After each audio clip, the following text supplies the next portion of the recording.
Assalamualaikum warahmatullahi wabarakatuh. Bismillahirrahmanirrahim. Alhamdulillahi rabbil alamin. Wassalatu wassalamu ala asyrafil anbiya wal mursalin. Sayyidina Muhammad wa ala alihi wa sahbihi ajma'in. Subhanaka la ilma lana illa ma 'allamtana innaka antal alimul hakim. Rabbi shrah li sadri wa yassir li amri wahlul 'uqdatam min lisani yafqahu qawli wa bihi nasta'in. Amma ba'du, Rabbana zidna 'ilman warzuqna fahman.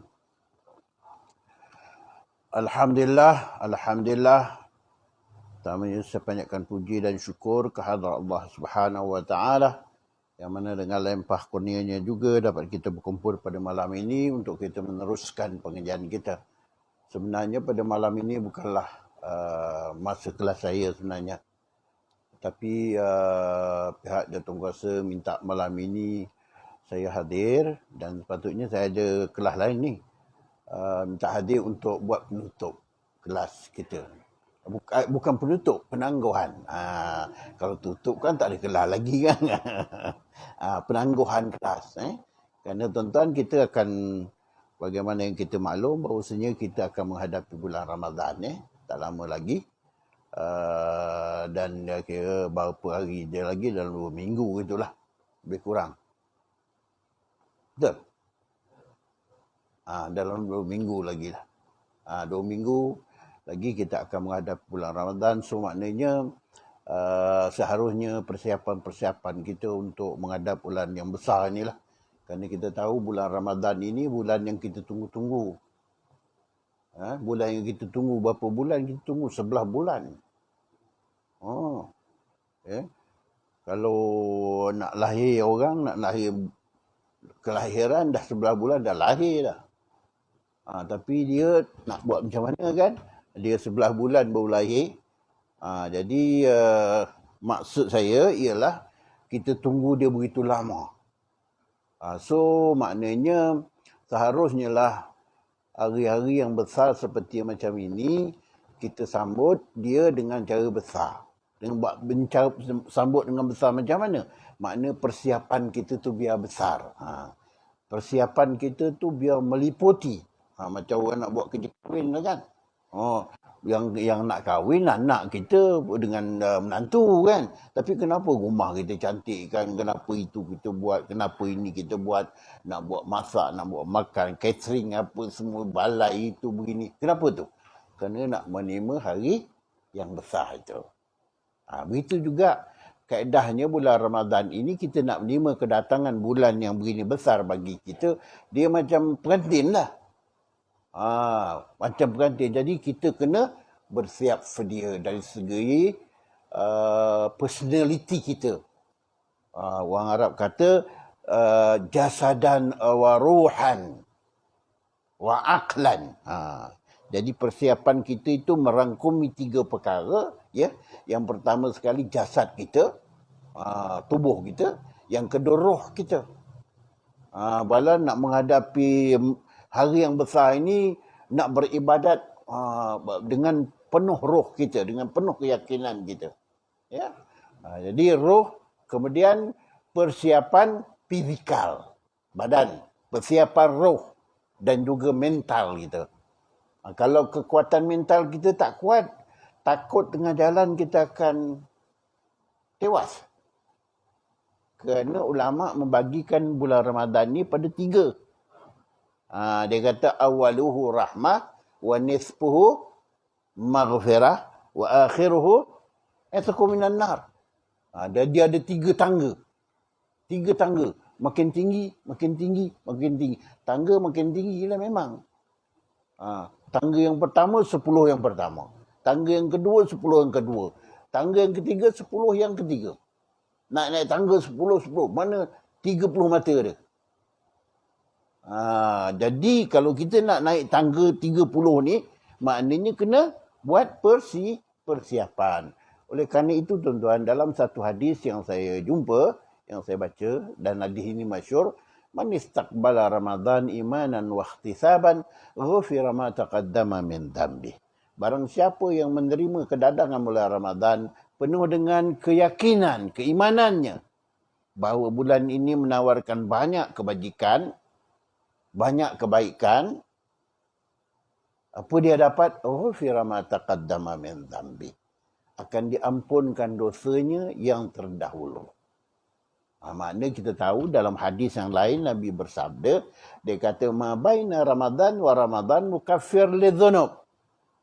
Di antara Ramadan yang lepas dengan Ramadan yang akan datang ni, Ramadan yang akan datang ini pengampun dosa.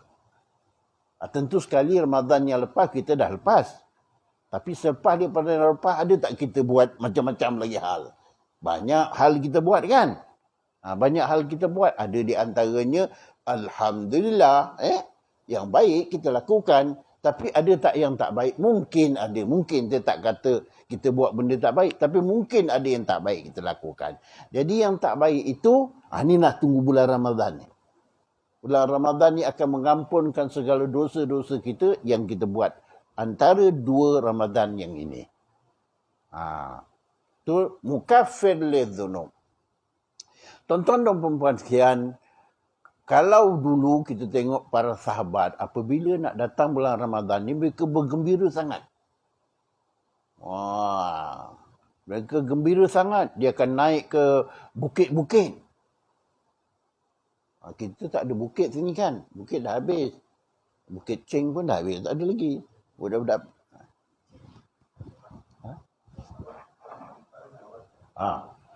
Bukit Ceng pun dah tak ada. Dulu saya ada tengok Bukit Ceng. Ada rumah satu atas tu saya pergi dulu. Anak dia buat kerja kahwin. Saya pergi ada satu rumah. Tapi saya tak tahu rumah tu ada tak ada lagi. Bukit tu pun dah tak ada. Dah tak ada.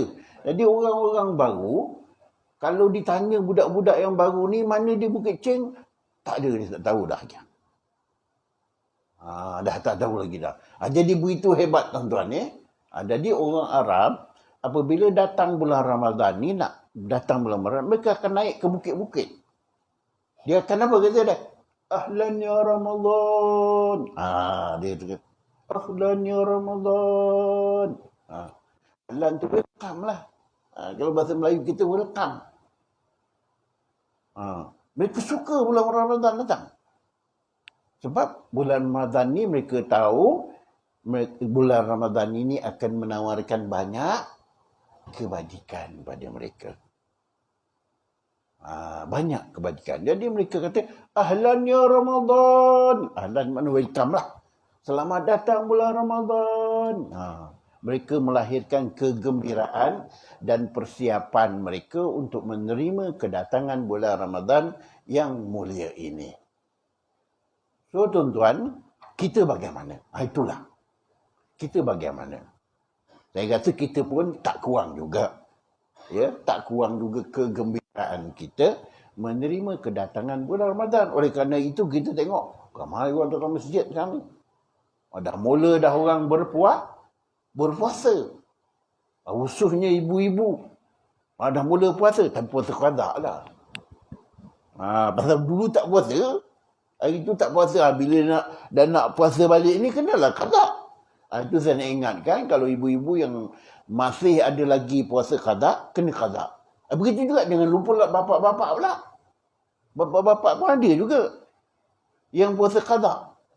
Yelah, maklumlah minggu puasa lepas kita demam, kita tak sihat, musafir dan sebagainya kan. Dia kata wa in kuntum ala safarin fa'iddatun min ayyamin ukhar. Kalau kita musafir ataupun kita tak sihat, fa'iddatun min ayyamin ukhar. Maka naklah kita puasa hari lain, tak salah. Mana kita kalau musafir jauh pergi Kuala Lumpur misalnya kata hari itu, tak nak puasa. Tak apa. Tak ada segi syarak, tak salah. Dari segi syaraknya, tak salah. Boleh. Tapi, kena gantilah. Jangan tak ganti. In kuntum ala safarin fa'iddatun min ayyamin ukhar.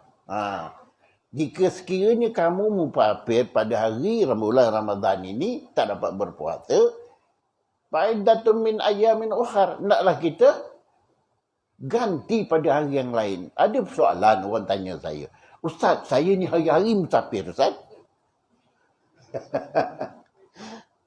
Ada je masalah, tuan-tuan. Macam-macam. Hukum ni macam-macam.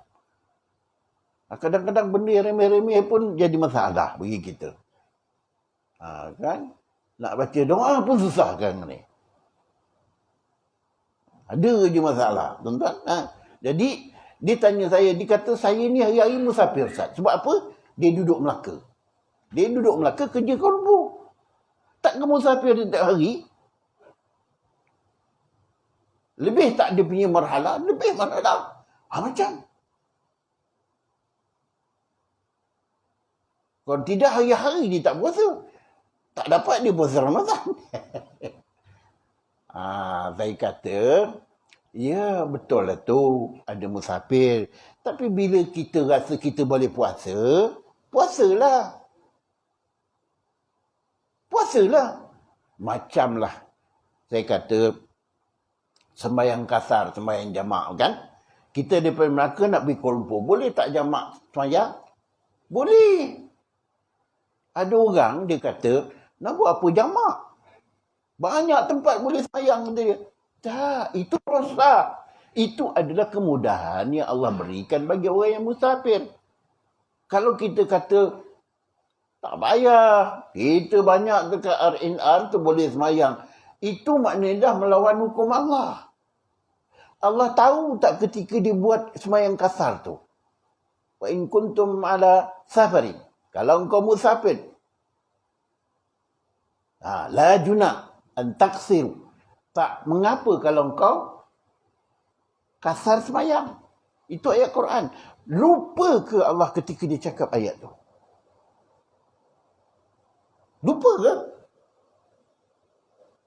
Saya fikir tidak. Bukan tak fikir. Memang dia tak lupa. Dia tahu. Tetapi dia nak bagikan kemudahan kepada kita. Ambillah. Jangan kita memberat-berat. Pasal Nabi kata, Nabi suka benda yang ringan-ringan. Tapi mencapai matlamat. Jangan menyusah. Yasiru wa la tu'asiru. Permudah-mudahkan. Jangan persusah-susahkan. Ini pesan Rasulullah sallallahu alaihi wasallam kepada Muaz bin Jabal ketika dia nak dilantik menjadi kadi di Yaman. Itu negeri baru. Rasulullah hantar menjadi kadi di sana. Dia kata yasir wa la tu'asir. Yasir wa la tu'asiru. Ya, Muaz katanya permudah-mudahkanlah. Jangan disusah-susahkan. Tapi walaupun mudah, jangan sampai menggadaikan prinsip agama kita. Mudah, memang agama kita dah mudah pun. Apa yang berat dalam agama kita ni? Tak ada apa yang berat. Semuanya mudah. Mudah dikerjakan. Kerana Allah menjadikan kita, dia tahu tak kita boleh menganut agama Islam? Dia tahu tak boleh kita beramal? Tahu. Dia tahu tak kita boleh buat amal ni? Boleh tak? Allah yang menurunkan Quran kepada kita. Dia tahu tak orang Melayu boleh baca Quran? Tahu, tuan-tuan. Tahu. Wa nunazzilu minal Quran inna anzal. Sesungguhnya aku turunkan Al-Quran tu untuk mudah. La litashka. Bukan untuk menyusahkan. Tapi untuk memudahkan. Tapi bagaimana orang kata Quran susah? Tak, sebenarnya tak susah. Sebenarnya tak susah. Cuma kita nak belajar saja. Kalau tak belajar memang susah. Kerana dia bukan bahasa kita, tuan-tuan. Dia bahasa Arab. Dan kalau kita belajar, dalam Quran ada 5 tempat dia kata, Fahal min muddakir. Fahal min muddakir. Fahal min muddakir maknanya, adakah susah? Adakah Quran itu susah? Fahal min muddakir.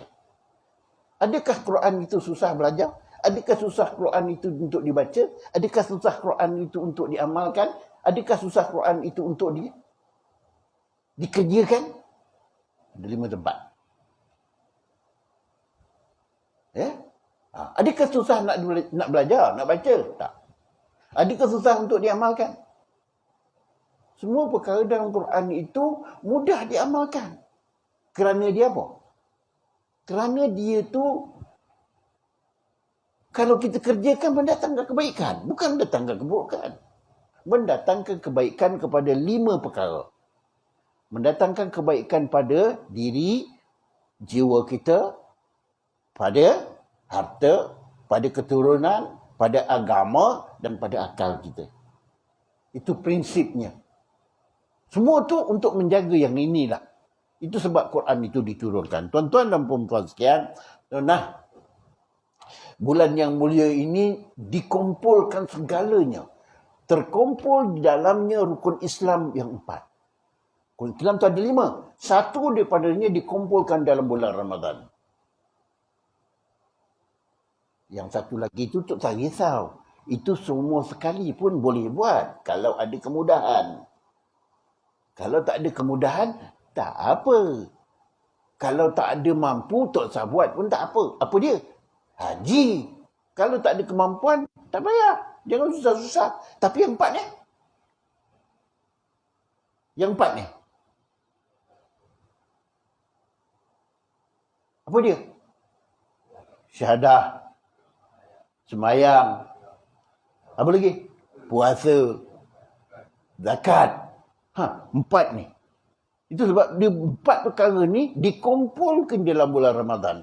Supaya kita dapat memperbaikinya. Itu dia.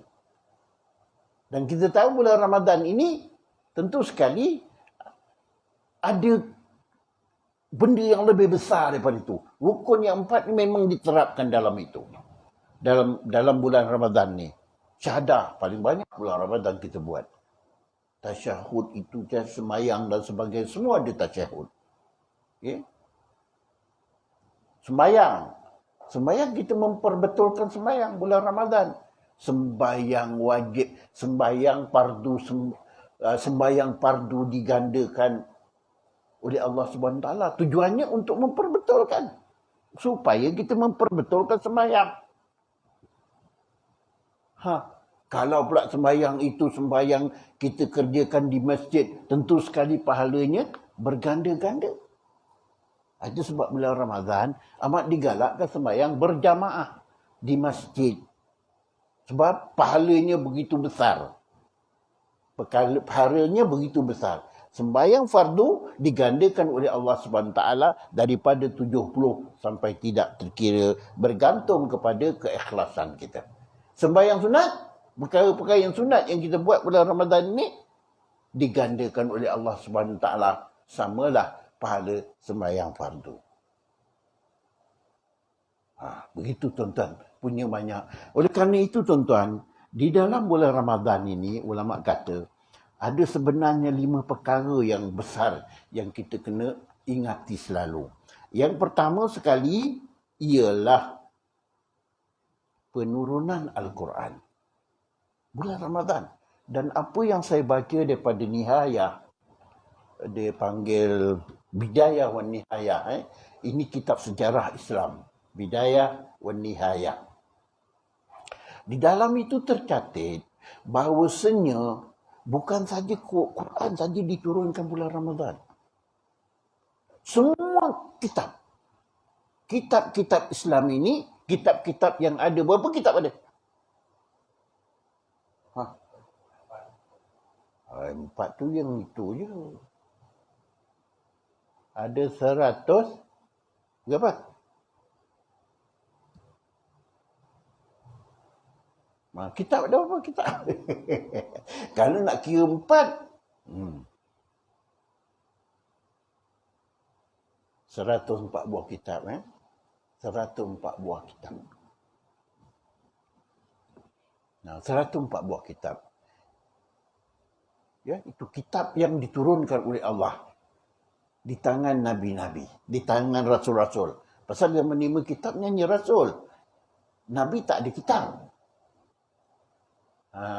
Pasal rasul dia nak beramal dan juga nak berdakwah pada orang.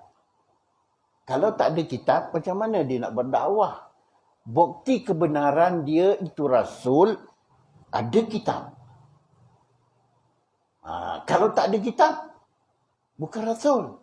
Itu Nabi. Nabi tugasnya ialah dia berdakwah untuk diri dia. Dia beramal, dia dapat wahyu, tapi dia beramal untuk diri dia. Dia tidak wajib berdakwah. Itu sebab dinamakan Nabi. Nabba'a yunabbi'u. Maknanya dia diberikan ilham untuk beribadat kepada Allah. Tapi Rasul lain. Rasul arsala yursalu. Utusan Allah. Bila utusan Allah, dia menerima wahyu daripada Allah dan dia kena sampaikan pasal dia utusan. Itu ada beza di antara Nabi dengan Rasul. Kalau Nabi, berapa Nabi?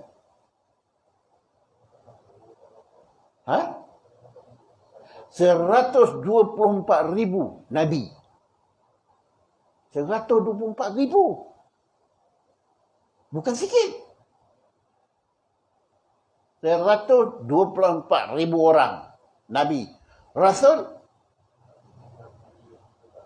113 bilangan syahid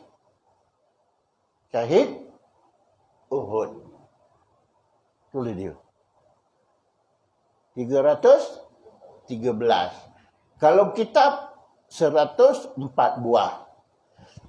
Kitab 104 buah. Tuan-tuan, keseluruhan Nabi yang ada. Daripada 104 buah kitab ini dikecilkan.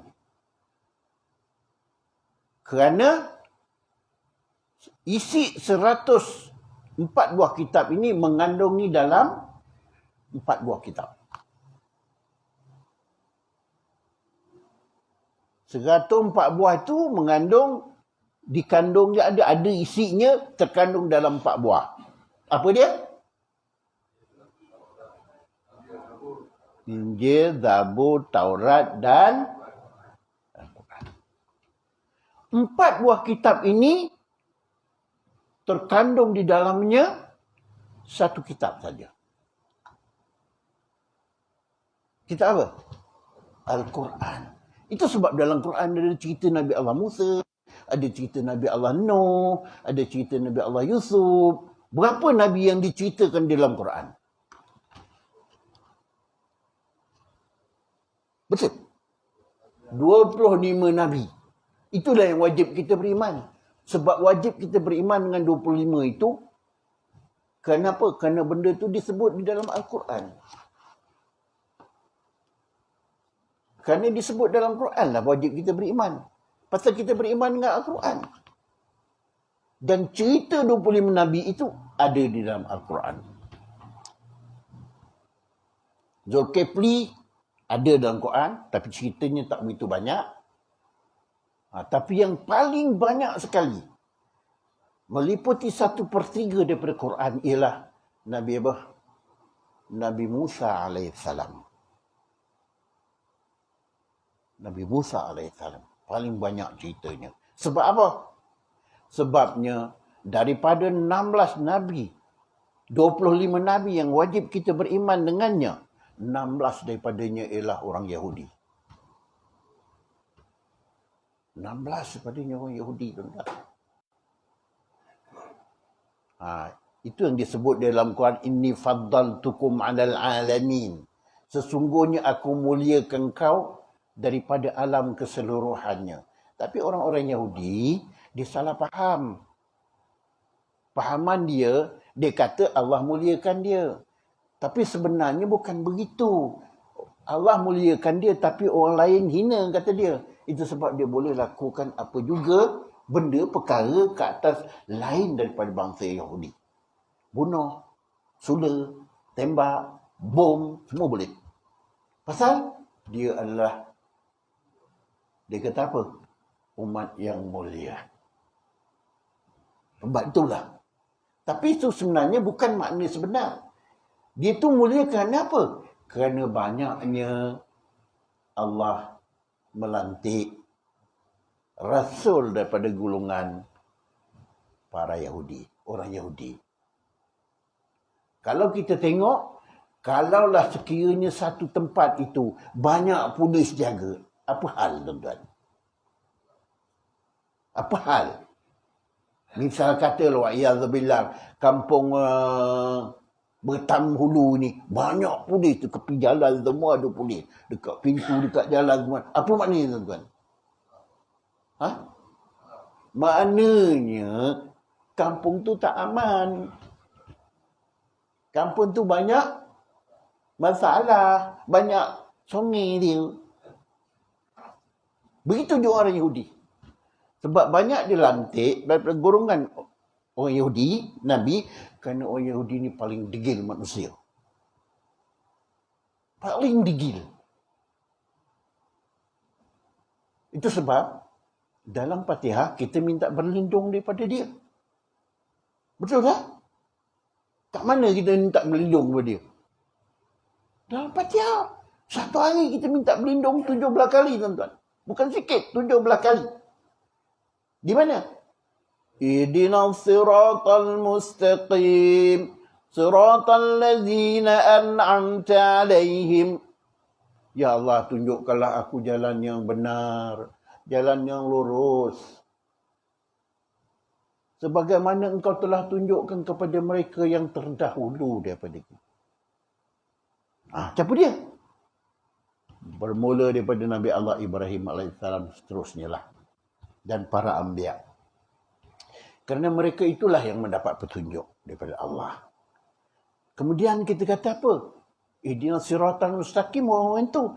Tapi yang kita nak minta jauhkan ni, ghairil maghdub. Betul tak?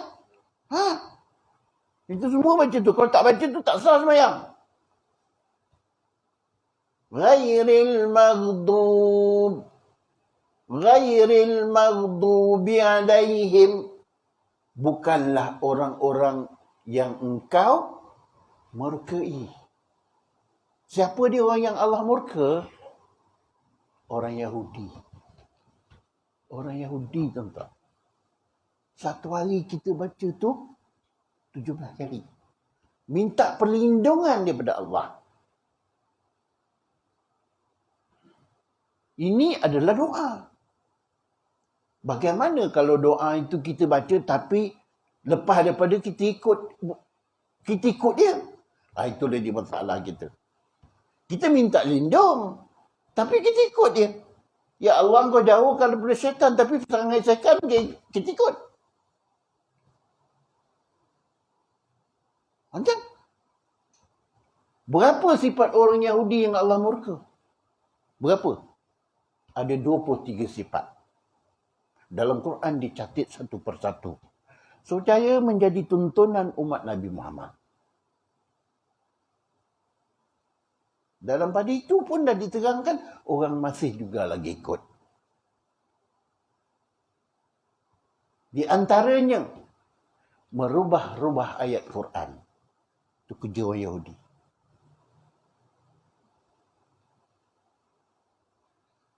Ya, itu orang kerja orang Yahudi. Membunuh Nabi mereka, orang Yahudi.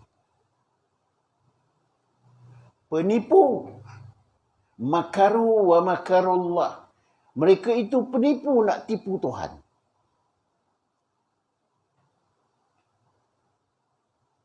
Nanti saya nak kalau nak ceritakan sesuatu tuan yang tercatat dalam Quran panjang. Penipu tu dia tipu Tuhan macam mana? Hari Sabtu Allah suruh dia semayang. Kan berlaku rebutan antara orang Yahudi dengan orang Islam tentang semayang. Tentang hari. Orang Yahudi berebut dengan orang Islam. Semua nak hari Ahad. Semua nak hari. Allah kata, aku bagikan. Hari Jumaat untuk orang Islam. Hari Sabtu untuk orang Yahudi. Hari Ahad untuk orang Nasrani. Tapi aku bagi semua ni, masing-masing kena semayang. Hari-hari besar ni kena semayang. Orang Yahudi, hari Sabtu dia semayang. Orang Islam, hari Jumaat dia semayang. Itu pun ada yang tak pergi semayang. Jangan main-main. Nanti kena sumpah. Umat Nabi Muhammad dia untung tuan-tuan. Dia tak macam orang Yahudi. Tak macam Muhammad terdahulu. Tengok orang Yahudi. Allah bagi hari Sabtu, dia tak pergi sembahyang. Dia buat apa? Dia tangkap ikan. Itu jaga baik orang yang pikul joran tu. Yang selalu pikul joran, maghrib joran, subuh joran, asar joran. Jaga baik. Sebab kita ni umat yang dipilih oleh Allah. Kita tak akan berlaku apa-apa, tuan-tuan. Wa ma kunna mu'adzibin wa antum fi. Aku tidak akan mengazab umatmu ya Muhammad selagi engkau ada di sisi aku. Masih Nabi ada lah. Mana ada umat Nabi Muhammad kena macam bala umat-umat terdahulu?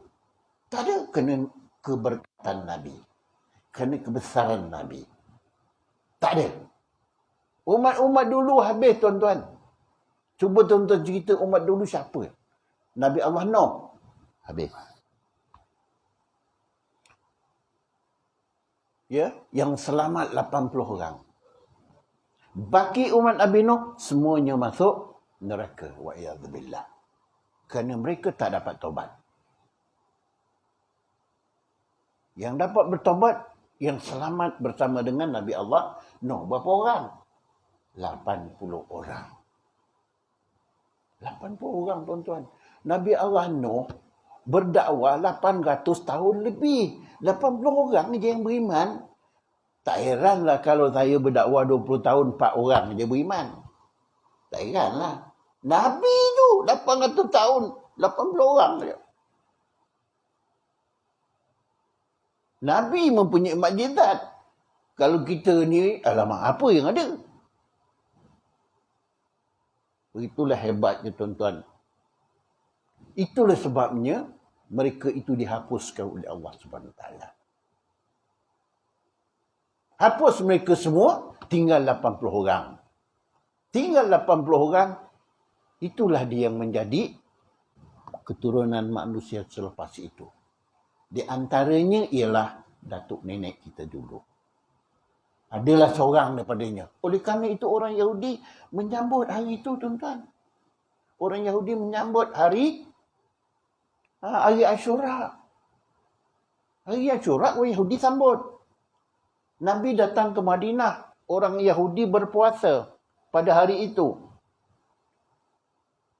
Kemudian Rasulullah, sahabat bertanya, kenapa kamu puasa? Dia kata, kami hari ini berpuasa kerana mensyukuri.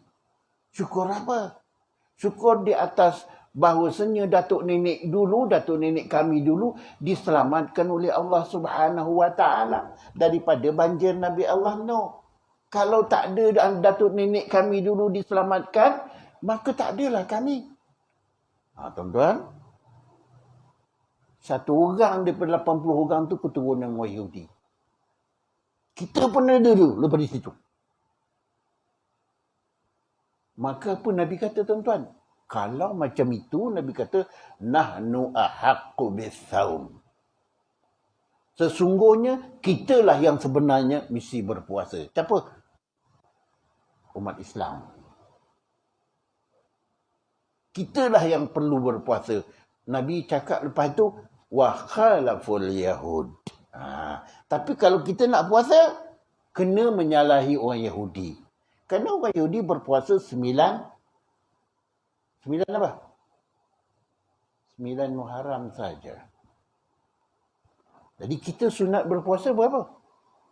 9, 10 ataupun 8, 9. Tengok hari. Tengok hari.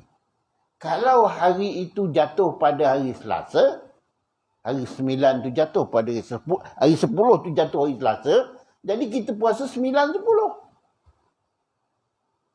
Makna melibatkan hari Senin dan juga hari Selasa. Jadi kita puasa sunat sekali dengan puasa 10 Muharram. Kalau hari Khamis 10, kita puasa Rabu Khamis. Ataupun Khamis Jumaat. Begitulah. Tapi kena 2 hari Nabi kata. Khalaful Yahud maknanya kita kalau nak puasa kena menyalahi orang Yahudi. So tuan-tuan, orang Yahudi ni ada antara sifat dia itulah. Dia ni penipu. Dia kata apa? Dia kata Sebenarnya aku tak pergi ambil ikan hari Sabtu. Apa dia buat? Dia gali parit dekat pantai. Dekat pantai dulu dia gali parit. Bila air banjir, air naik, air pasang, ikan akan masuk dalam lubang tu, dalam parit tu. Hari Sabtu tu dia pergi ambil je. Aku pergi ambil je kan, aku tak kain pun. Maka Allah murkakan dia. Allah kata apa? Kunu kiradatan khasi'in. Jadilah kamu semua kera-kera yang hina. Jadi kera, tuan-tuan. Yang pergi tu semua jadi kera. Duduk dalam rumah tak keluar. Sehinggalah dia mati. Dia tak lagi baka kera tu, dah tak ada. Walaupun Darwin kata manusia ni berasal daripada beruk, datuk dia lah, datuk saya tidak. Datuk saya asal daripada Nabi Allah Adam. Keturunan kera tu dah tak ada lagi. Kunu kiradatan khasyi'in, jadilah kamu beruk-beruk yang hina. Itu sumpah dia. Sumpah daripada dia melanggar perintah Allah. Orang dulu, dia buat salah, tunai tuan-tuan. Tunai. Wa'iyadzubillah. Cerita Nabi Allah apa lagi? Nabi Allah Lut. Nabi Allah Lut, kaum dia homoseksual. Lelaki dengan lelaki, perempuan dengan perempuan. Allah marah dia. Allah kata jangan buat macam tu. Kerana aku dah menjadikan perempuan untuk lelaki, lelaki untuk perempuan. Kenapa yang kau seronok sangat dengan lelaki? Ini kat Malaysia banyak ni tuan-tuan ni.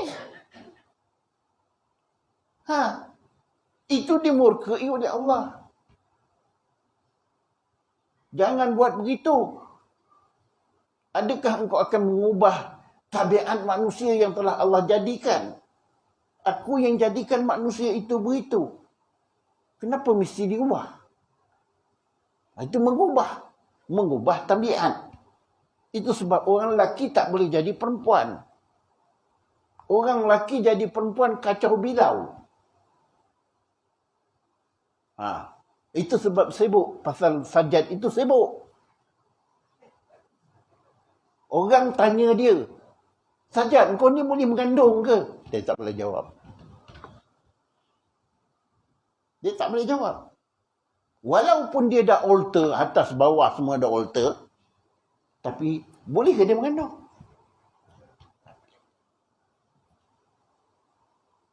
So dia nak buat apa? Nak kahwin tak boleh, tak kahwin tak boleh. Habis kalau dia nak kahwin dengan siapa?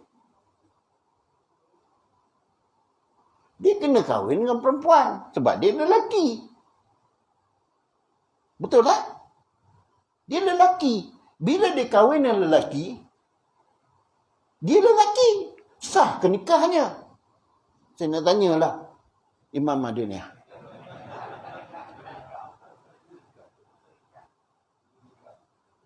Imam juru nikah, dia banyak nikah orang. Khonsa pun tak boleh kahwin, tuan-tuan. Khonsa muskil tak boleh kahwin. Itu kesian. Itu sebab saya selalu cakap. Selalu masa dulu saya berceramah, saya ceritakan. Imam-imam selalu cerita. Kalau ada ibu bapa yang tahu anak dia khonsa, cepat-cepat pergi periksa doktor. Khonsa maksudnya ada 2 alat. Ada 2 alat. Cepat-cepat pergi. Bila? Tengok tuan-tuan, kalau sekiranya terlampau kecil lagi, memang tak nampak. Tapi kalau dah besar, nanti akan nampak. Kalau 2 alat ni. Pergi tengok doktor, yang mana satu yang berfungsi. Katakanlah ada, senapang ada. Yang perempuan pun ada. Ini 2, khonsa. Nak tengok yang mana satu yang berfungsi, kita tak boleh tengok luar memanglah. Luar memanglah. Kalau kita pergi periksa doktor, Pakai scan, nampak tak? 5 bulan, 6 bulan, 7 bulan, kata setahun kita buat scan. Tapi jangan nak tengok dah besar. Ayam dah pandai berkokok, kita nak tengok macam mana? Dia tendang dengan kita. Tengok kecil-kecil, masa kecil. Kita tengok ada 2, pergi tengok puasa. Tengok satu yang mana satu yang berfungsi. Katakanlah yang perempuan berfungsi, alhamdulillah, buang yang lelaki. Yang lelaki tak fungsi. Takkan ada dua-dua fungsi. Kalau ada dua-dua berfungsi pun mesti ada satu terkurang. Tak boleh. Dia tak boleh menunaikan tanggungjawab dia lah. Tenang cerita. Katakanlah yang lelaki berfungsi, yang perempuan tak fungsi. Nak tengok perempuan dia ada faraj, ada saluran faraj, ada rahim, ada proprian. Ini mesti punya. Mesti punya. Itu dia. Nak dikatakan perempuan, itulah dia. Kalau kurang, katakan ada faraj, saluran faraj tak ada, rahim tak ada, nak buat apa? Dijahit saja. Buat pembedahan, jahit, habis cerita. Hidup kaya lelaki ni. Bagi hormon lelaki. Katakan lelaki itu sempurna. Ada senapang, ada barrelnya, tenang ceritalah. Kemudian ada kerandut zakar, ada buah zakar. Kemudian ada salur mani dan sebagainya. Itu berfungsi itu. Itu fungsinya. Kalau ada barrel ada, kerandut zakar ada, buah zakar tak ada. Apa nak buat? Itu tak hidup tu. Tak sempurna. Jadi, dibuang saja. Tinggalkan yang perempuan. Jadi, bila kita ada perempuan, kita bagilah hormon perempuan. Sampai dia membesar menjadi perempuan. Tujuan kita itu bukan nak mengubah kejadian Allah. Tidak. Nak mengurangkan resiko. Alangkah resiko tinggi kalau sekiranya dia mempunyai 2 kelamin.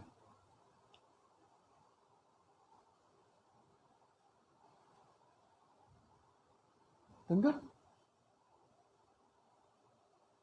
kahwin tak boleh. Dia semayang nak duduk kat mana? Tuan-tuan, semayang nak duduk kat mana? Itu sebab orang-orang Hunsa ni, kalau nak semayang berjamaah, dia semayang di rumah lebih baik. Katakanlah dia, ada pula Hunsa muskil. Hunsa muskil maknanya 6 bulan darat, 6 bulan laut. Lagi parah. Lagi tak boleh kahwin. Macam mana kalau masa di darat macam mana? Kalau di darat, dia kahwin dengan lelaki. Habis, bila dia jadi perempuan, kalau dia perempuan, dia kahwin lelaki okey lah. Tapi kalau dia lelaki, suami dia lelaki.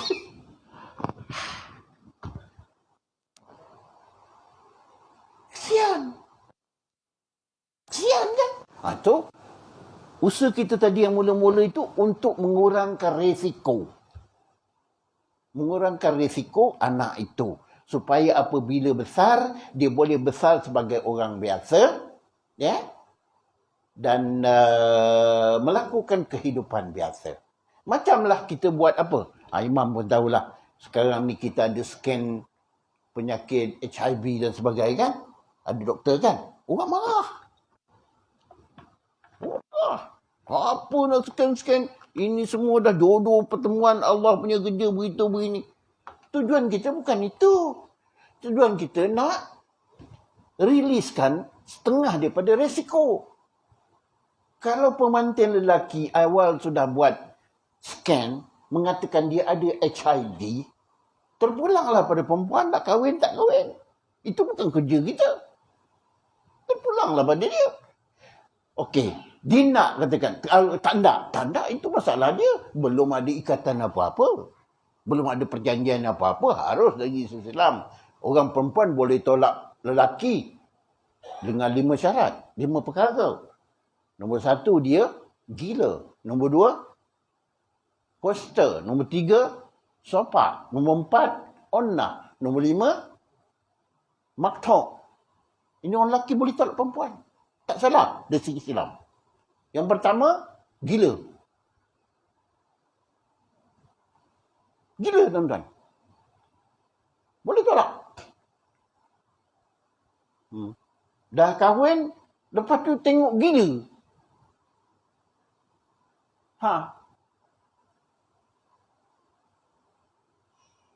Tak betul. Habis dinding-dinding rumah di apa? Ditumbuk. Isteri dia dah tak kira lagi lah. Ini kadang-kadang nak kahwin tak peksa. Itulah dia. Dia peksa. Macam ada satu kes pada saya, tuan-tuan. Dia kahwin dengan seorang yang gila lah. Bukan gila, dia tu ada sakit jiwa lah. Ada sakit jiwa. Lepas tu, dah dapat tahu, kahwin 6 bulan, dapat tahu lelaki tu ada sakit jiwa. Kemudian, bila ada sakit jiwa, minta cerai. Itu pun satu juga. Imam kena tegur kalau orang nak minta cerai tu, tengok pangsi dia dekat mana. Jangan tak betul pangsi, tak lepas. Ini orang ini, dia minta cerai talak. Bila cerai talak, orang lelaki tak mau bagi. Bukan senang nak cerai talak, tuan-tuan. Pasal orang lelaki ni dia miliki 3 talak. Bukan senang nak suruh dia menjatuhkan talak. Apa lelaki ni buat? Dia kata kalau awak nak talak, awak bayar saya 15,000. Betul ke? Salah. Tak betul. Kalau 15,000 sudah tebus talak. Bila tebus talak, kaedah dia, tebus talak ini mesti kesilapan pada perempuan. Kesilapan pada perempuan. Ini lelaki gila. Kesilapan pada siapa? Pada lelaki. Lelaki dah gila, dia pula terima 15,000 lagi. Untung zakal dia.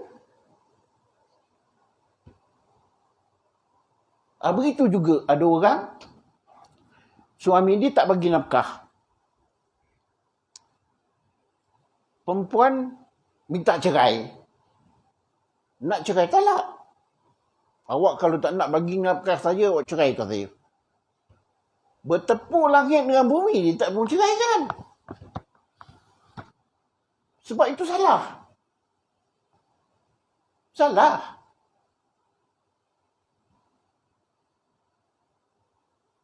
Kenapa dia tak ceraikan? Jadi perempuan tu nak minta apa? Dia nak minta talak ke atau minta apa? Dia tak tahu. Kadang-kadang perempuan tak tahu hak dia. Itu sebab saya dulu selalu bising. Saya cakap pada imam, kena terangkan pada masyarakat ini semua. Dia boleh minta cerai taklid. Pasal apa? Orang lelaki bila dia merdeka, dia ada cakap taklid tak? Dia ada baca taklid tak? Ada. Apa dia kata? Jika saya Muhammad bin Baba, jika saya meninggalkan isteri saya 4 bulan berturut-turut, saya atau wakil saya tidak memberi nafkah kepadanya. Betul tidak? Saya atau wakil saya tidak memberi nafkah kepadanya. Dia mengadu kepada kadi dan disabitkan oleh kadi akan aduannya. Maka gugurlah talak satu saya. Itu cerai taklid. Itulah nak minta. Kedua ada lagi. Dia ada 4-5 perkara. Kedua, jika saya memudaratkan dia, pukul, bantai, apa semua, ataupun merosakkan harta-harta dia, jika dia mengadu kepada, itu cerai taklid.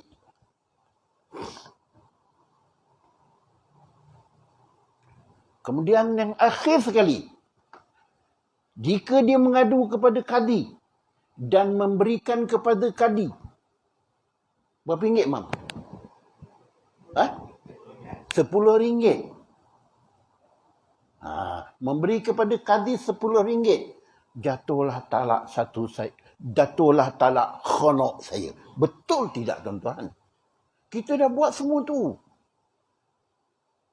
Tapi orang nak minta talak juga. Nak minta juga talak.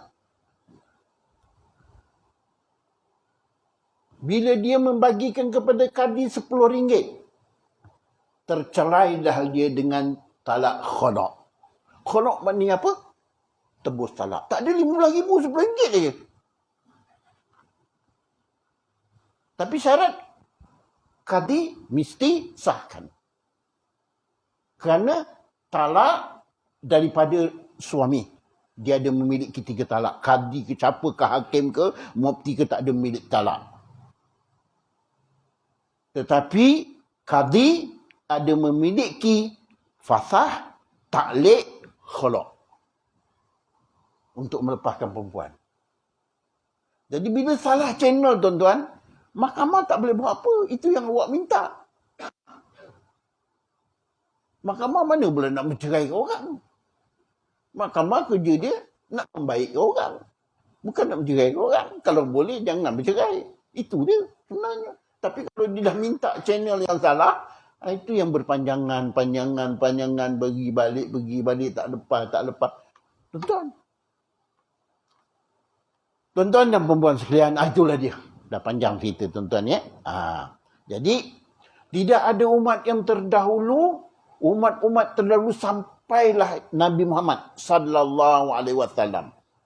Umat-umat terdahulu semua tunai, tuan-tuan. Yang akhir sekali tunai siapa dia? Umat siapa? Fir'aun. Nabi Allah Musa alaihissalam. Yang akhir sekali, tuan-tuan. Nabi Allah Musa alaihissalam, Allah utus dia untuk menyelamatkan Bani Israel. Allah utus dia untuk menyelamatkan Bani Israel. Sebab Bani Israel ini ramai di Mesir. Siapa yang bawa Bani Israel Mesir? Nabi Allah Yusuf alaihissalam. Nabi Allah Yusuf diangkat menjadi menteri. Kemudian Nabi Allah Yusuf bawa semua keluarganya yang 13 asbat itu pergi ke Mesir, duduk di Mesir. Termasuk bapa dia. Jadi dia jadi menteri sana. Mewahlah dia.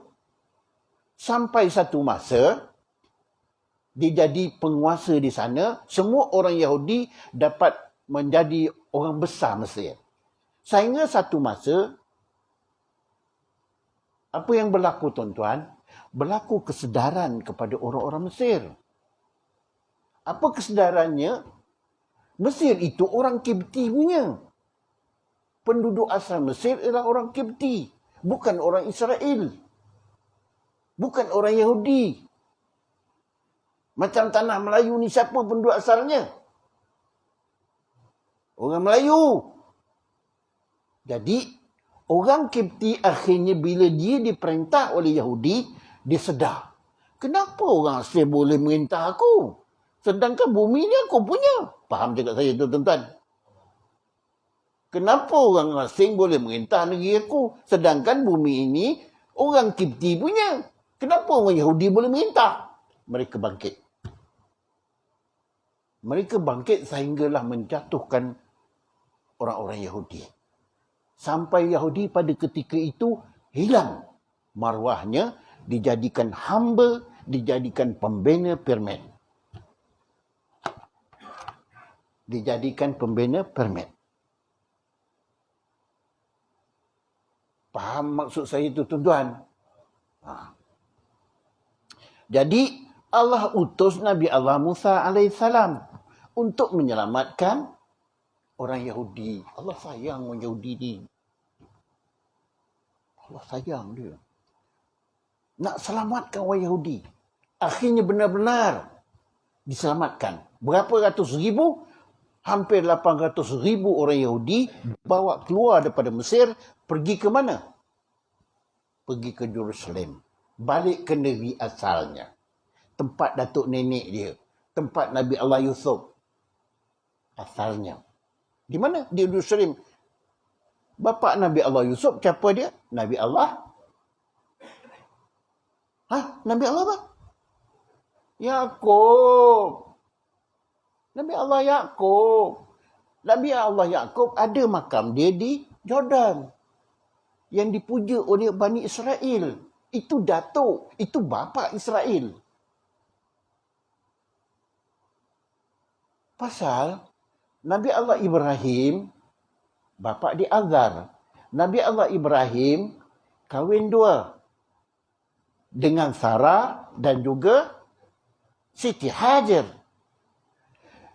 Kahwin dengan Sarah tak dapat anak. Kahwin dengan Siti Hajar dapat anak. Dapat siapa?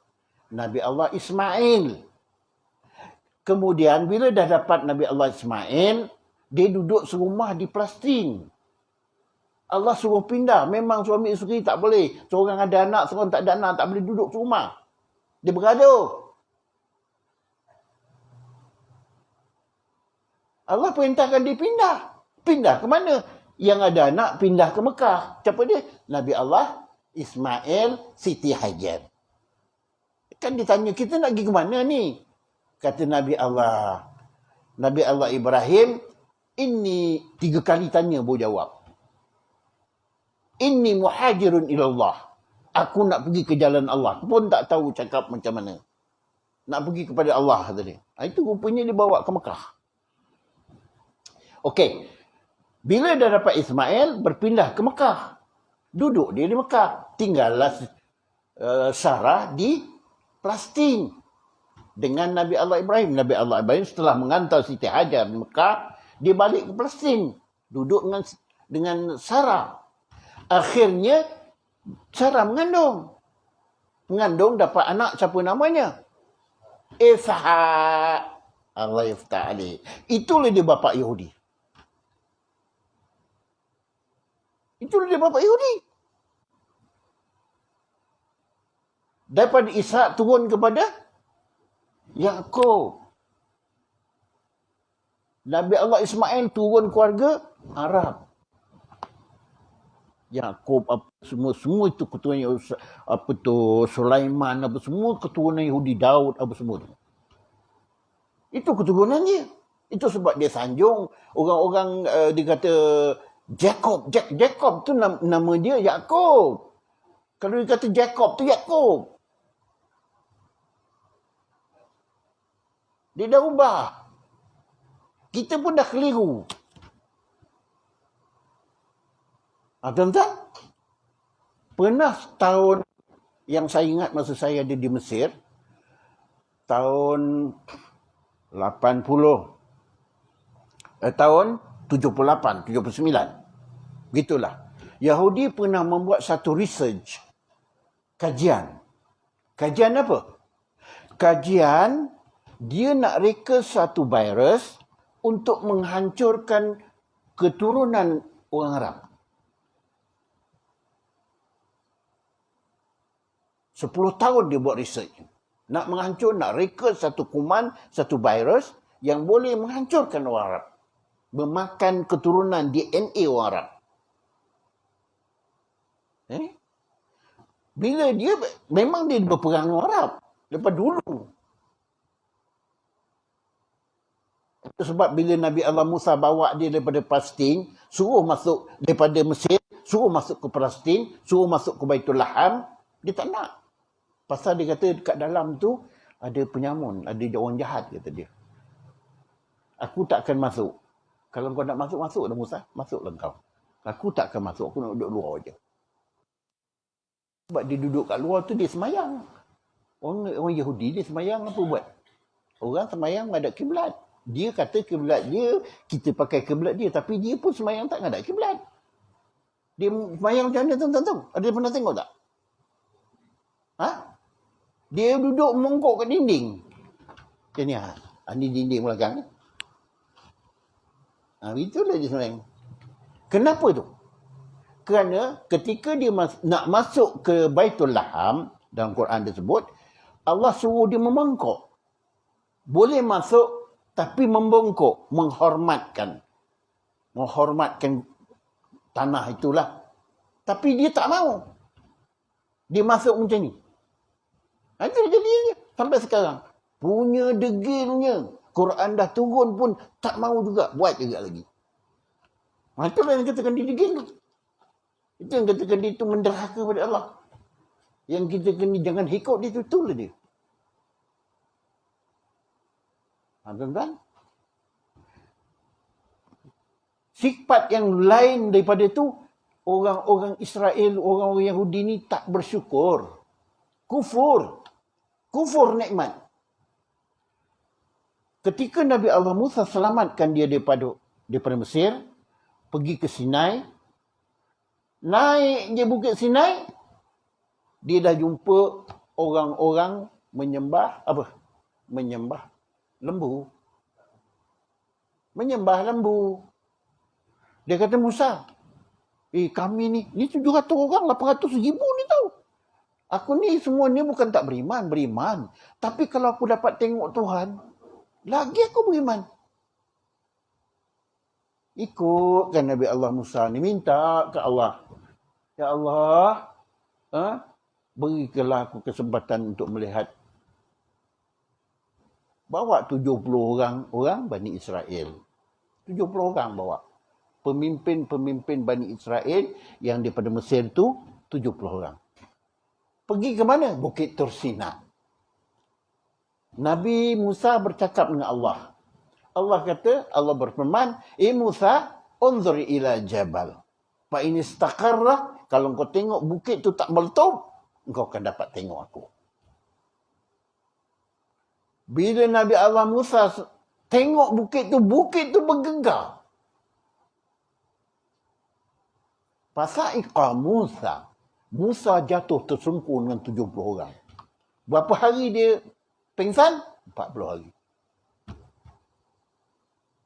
Tuan-tuan, itu sebab dalam Quran tu ada ayat lau anzalna al-Quran ala jabalin la ra'aitahu khashi'an mutasaddian min 'asyatillah wa tilkal amsalu nadribuha lin-nas la'allahum ambil tuan-tuan ni. Ini tangkal masal. Kalau tuan-tuan tak percaya, tuan-tuan buka YouTube, search Ali Kurdish. Ali Kurdish. Dia sekarang ni mengubatkan orang dengan ayat-ayat Quran. Dah banyak dia buat. Orang gila, orang bisu, orang kena jin, semua nak menggunakan ayat ni. Menggunakan ayat Quran ni. Besar ayat ni tuan-tuan. Kalau nyampang Allah rezekikan kita menjadi penghayatan kita, besar. Lau anzalna hadzal Qur'ana ala jabalin la ra'aitahu khashi'an mutasaddian min khasyatillah. Apa maknanya? Kalaulah aku turunkan Al-Quran ini ke atas bukit. Bukit gunung. Bukan bukit, gunung. Nescaya gunung itu akan pecah, bertaburan, tunduk kepada Allah Subhanahu. Min khasyatillah. Kerana ketakutannya kepada Allah. Kerana besarnya Al-Quran. Kerana hikmahnya Al-Quran. Wa tilkal amsal nadribuha linnas.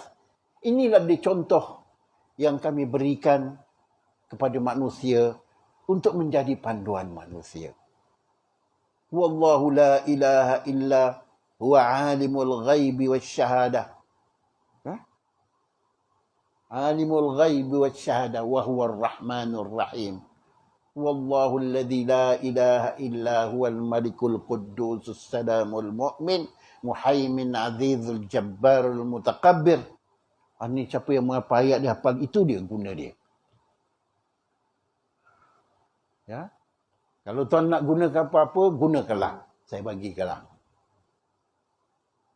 Tapi kena sambung hujung dia sikit. Baca kaf ha ya ain sad ha mim ain sim qaf.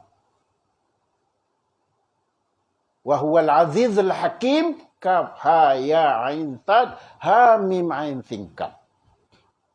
Kalau orang kena jin, kena apa ke, cubalah. Kalau anak lambat bercakap ke apa ke, gunakanlah. Kan anak-anak kadang anak kita lambat bercakap kan. Kita usahlah. Ambil jari ni, tekan dalam anak tekak dia, baca. InsyaAllah dengan izin Allah. Kalau ada orang kata jin ke apa nak sambut, bacakanlah. Lagi satu, kalau nak bacakan ayat lagi satu, وَنُنَزِّلُ مِنَ الْقُرْآنِ مَا هُوَ شِفَاءٌ وَرَحْمَةٌ لِلْمُؤْمِنِينَ وَلَا يَزِيدُ الظَّالِمِينَ إِلَّا خَسَارًا. Amalkanlah tuan-tuan. Baca tiap-tiap hari kerana ini merupakan ubat bagi kita. Apa dia kata? وَنُنَزِّلُ مِنَ الْقُرْآنِ مَا هُوَ شِفَاءٌ. Sesungguhnya aku menurunkan Quran itu penyembuh. Itu dia. Warahmah dan rahmat. Bagi siapa? Lil mu'minin. Itu dia. Kena ingat tu. Rahmat, sifat dan rahmat bagi orang yang mukmin. Siapa dia orang mukmin? Orang yang percayalah. Orang tak percaya baca ayat Quran 1000 sekali pun tak ada faedah. Kalau dia tak beriman, tak percaya dengan kekuasaan Allah, apa boleh buat? Tak jadi penawar pun tak apa. Itu sebab orang dulu dia yakin dulu dia baca apa tuan-tuan? Dia baca bismillah je kan? Betul tak? Ni Pak Ngah saya ni. Dia boleh confirm kan. Orang dulu baca bismillah saja. Jalan atas air. Tak ada apa. Betul tak? Pasal apa? Saya yakin tuan. Yakin. Dia yakin dengan awak. Kalau tak yakin, satu Quran pun kita hafal tak jadi apa. Berapa banyak orang yang hafal Quran tak jadi apa tuan-tuan. Menipu apa semua. Saya cakap tu terang. Saya tak mau sorok-sorok. Benda boleh tengok. Dunia ini pentas. Dunia ini pelakonnya manusia. Kita boleh tengok. Itu sebabnya tuan-tuan. Jadi, dua ayat ini boleh diamalkan. Bacalah selalu. Yang tadi, وَنُنَزِّلُ مِنَ الْقُرْآنِ مَا هُوَ شِفَاءٌ وَرَحْمَةٌ لِلْمُؤْمِنِينَ وَلَا يَزِيدُ الظَّالِمِينَ إِلَّا خَسَارًا. Baca ayat ini, paling kurang 1 hari 5 kali. Pagi, petang, malam nak tidur baca. InsyaAllah, apabila disepati dengan darah kita, batin dengan daging kita, InsyaAllah. Kerana dia apa, tuan-tuan? Kenapa tuan-tuan? Ini tulisan biasa ke apa ni? Ini adalah zat Allah. Ayat percakapan yang keluar daripada zat Allah yang qadim lagi azali. Bukan main-main tuan. Dia zat Allah. Perkataan Allah tu zat Allah. Perkataan Allah yang berdiri dengan zat Allah yang qadim lagi azali. Itu sebab bagi mereka yang menghayatinya, membacanya, mendapat apa? Hidayah, mendapat petunjuk.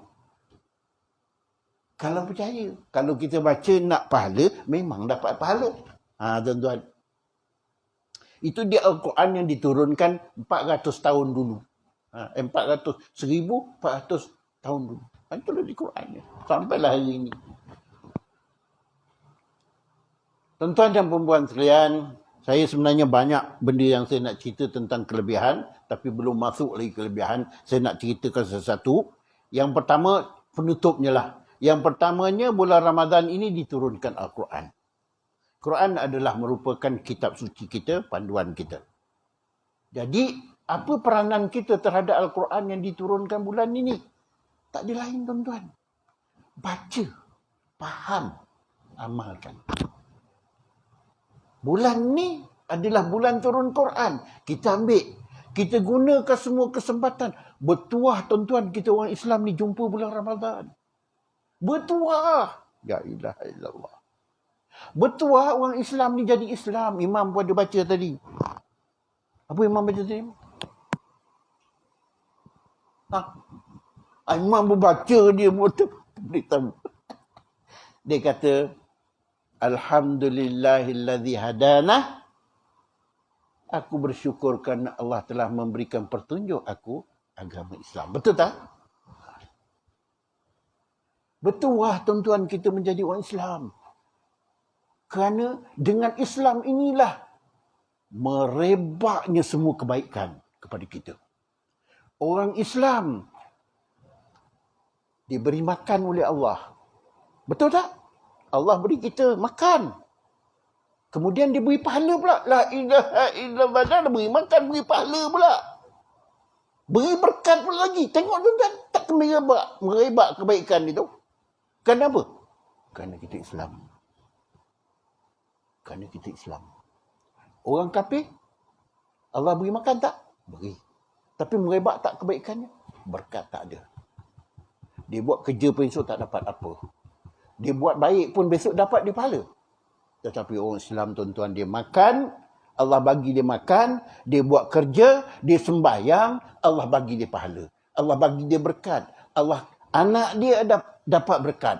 Bagi anak makan, anak dapat berkat. Bagi cucu makan, dapat cucu berkat. Pahala pulang kepada bapa. Tengok tuan-tuan. Perpanjangan. Jadi macam mana kita nak buang Islam tuan-tuan? Kerana Allah dah tawarkan kita Islam benda yang baik. Janganlah kerana sikit je kita dah nak tinggalkan Islam. Baru dia tak dapat kahwin, nak keluar Islam. Baru tak dapat beras sekampit, dah nak keluar Islam. Kan kita tahu yang Allah bagi ni beribu banyak tuan-tuan. Allah bagi kita ni banyak sangat nikmat. Daripada pagi kita minta, semua Allah bagi kan? Mungkin. Allah tak bagi satu. Macam saya lah. Saya minta nak pakai kereta Mercedes. Allah tak bagi. Satu daripada 1000 yang dia bagi. Kenapa kita mesti kupur benda yang satu, kupur kepada benda yang 1000? Kenapa kita mesti kupur benda yang 1000 yang Allah bagi? Pagi kita bangun, hidung kita boleh bernafas.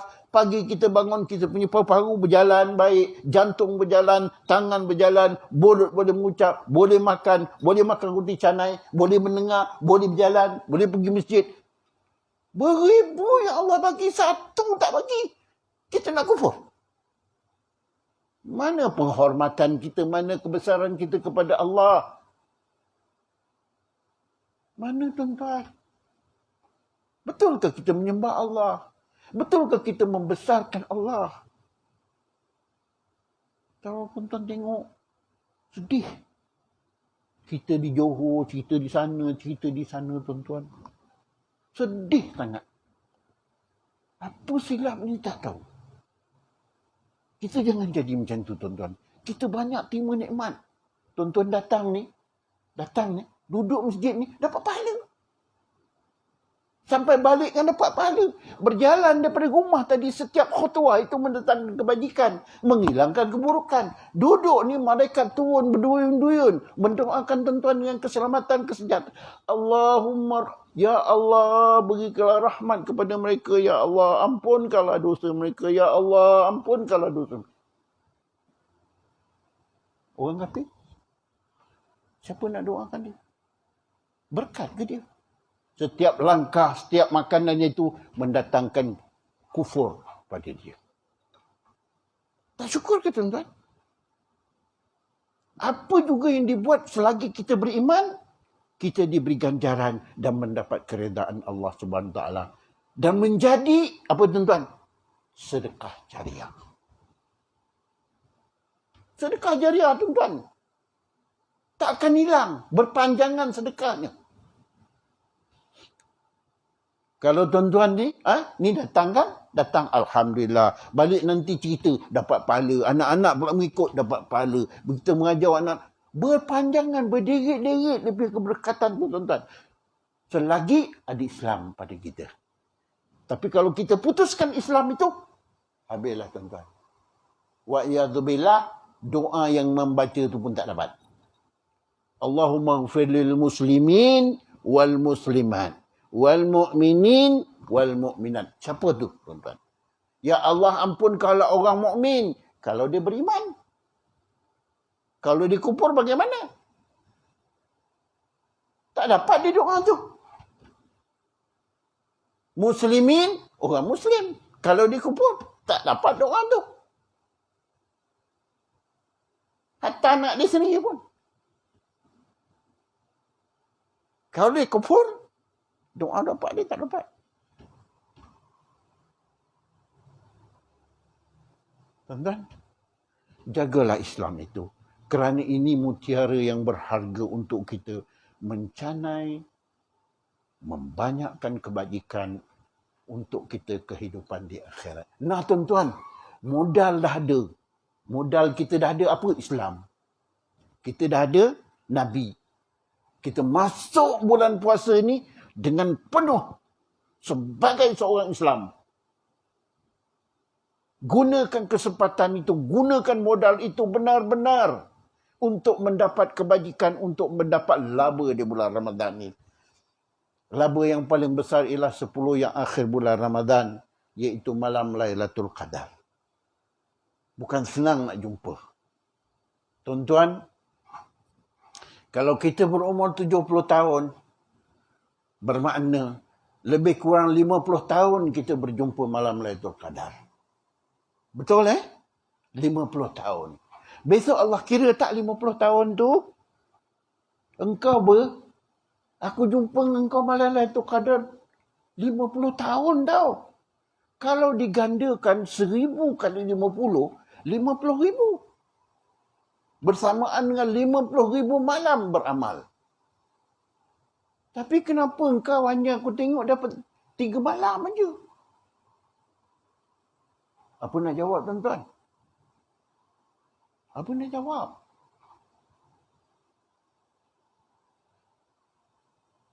Apa nak jawab tuan-tuan? Allah kira satu-satu dia bagi. Yang dia bagi tu semua dia kira. Hidup 70 tahun. Dapat jumpa Lailatul Qadar 50. Dapat beramal padanya 10 lah kata. Mana lagi 40? Apa buat?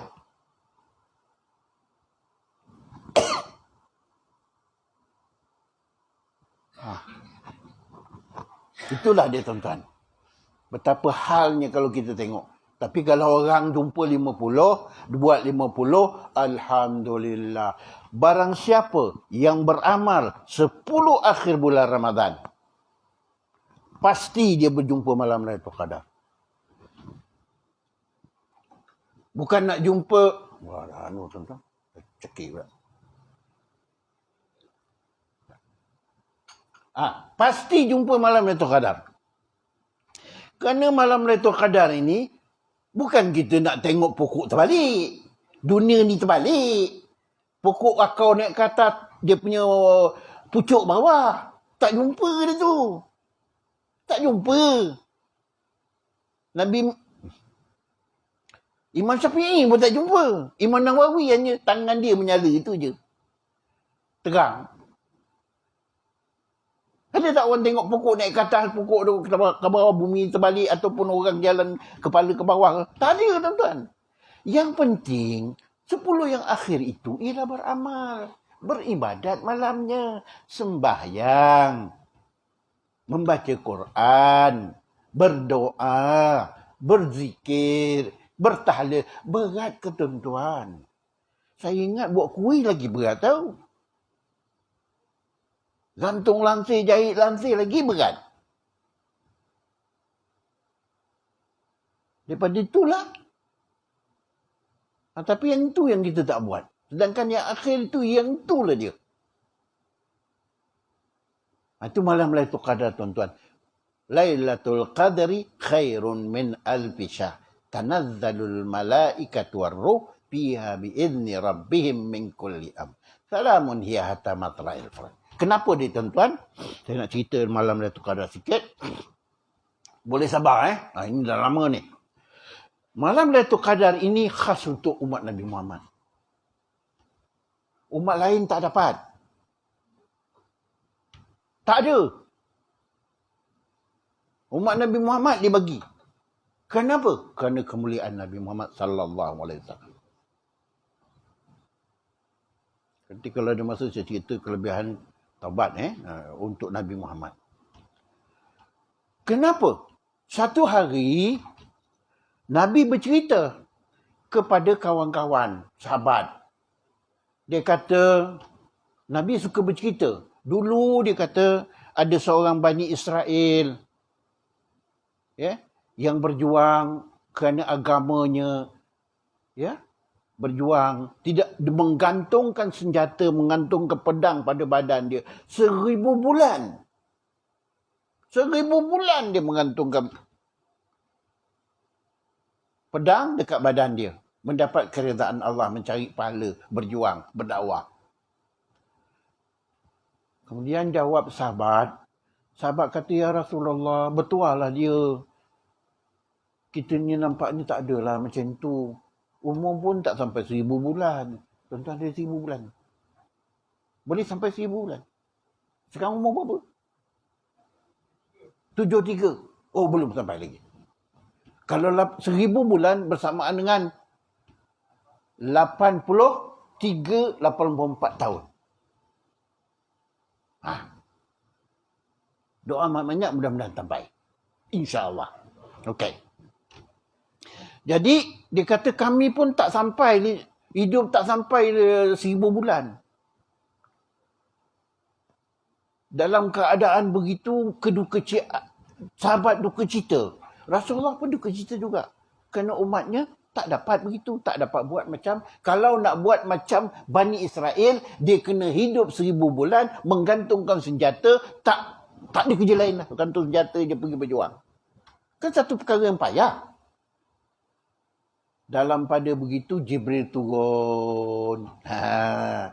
Jibril turun, ya Muhammad, sesungguhnya Allah Subhanahu wa taala memberikan kelebihan kepada umatmu kerana kemuliaanmu. Allah berikan satu malam bersamaan dengan 1000 bulan.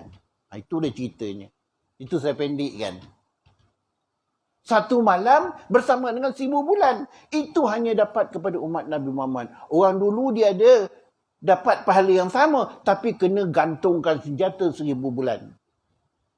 Kita tak payah gantung. Duduk selesa, duduk atas tilam pun tak apa. Apa lagi nak? Duduk atas sejadah pun boleh.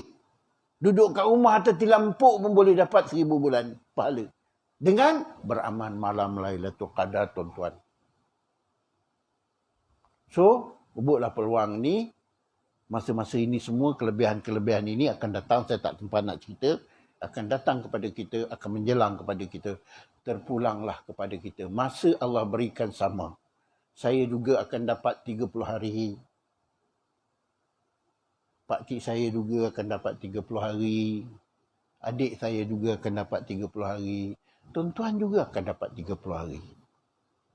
Tetapi bagaimana kita akan memanfaatkan 30 hari yang ada pada kita, itu terpulang kepada diri kita sendiri. Kalau rasa kita hauskan pahala, dahagakan pahala, jumpa air, kita haus, minumlah air itu habis-habis. Faham dia kata itu? Jangan sambil lewa. Minum, gunakan kesempatan yang ada. Kita ada wang, gunakan wang untuk bulan Ramadan ini. Bersedekah. Derma. Kita ada tenaga yang kuat, bangun sembahyang. Kita mulut boleh bergerak, baca Quran, bertasbih, bertahlil, bertahmid. Modal semua ada, tuan-tuan. Modal semua ada. Ni semua mulut boleh bercakap lagi. Gunakan semua itu. Untuk bulan Ramadan ni je sebulan. Cari. Modal ada pada kita. Sebulan masih diberi. Dapatkan sebanyak mana yang boleh. Ada duit, saya katakan, gunakan duit. Bersedekah. Setengah sejoring tamar yang kita sedekahkan bulan Ramadan ini boleh melepaskan kita daripada bakaran api neraka. Apatah kalau kita sebungkus kita dermakan. Tiap-tiap hari kita bungkus sebungkus. Sebungkus berapa? Baru RM10.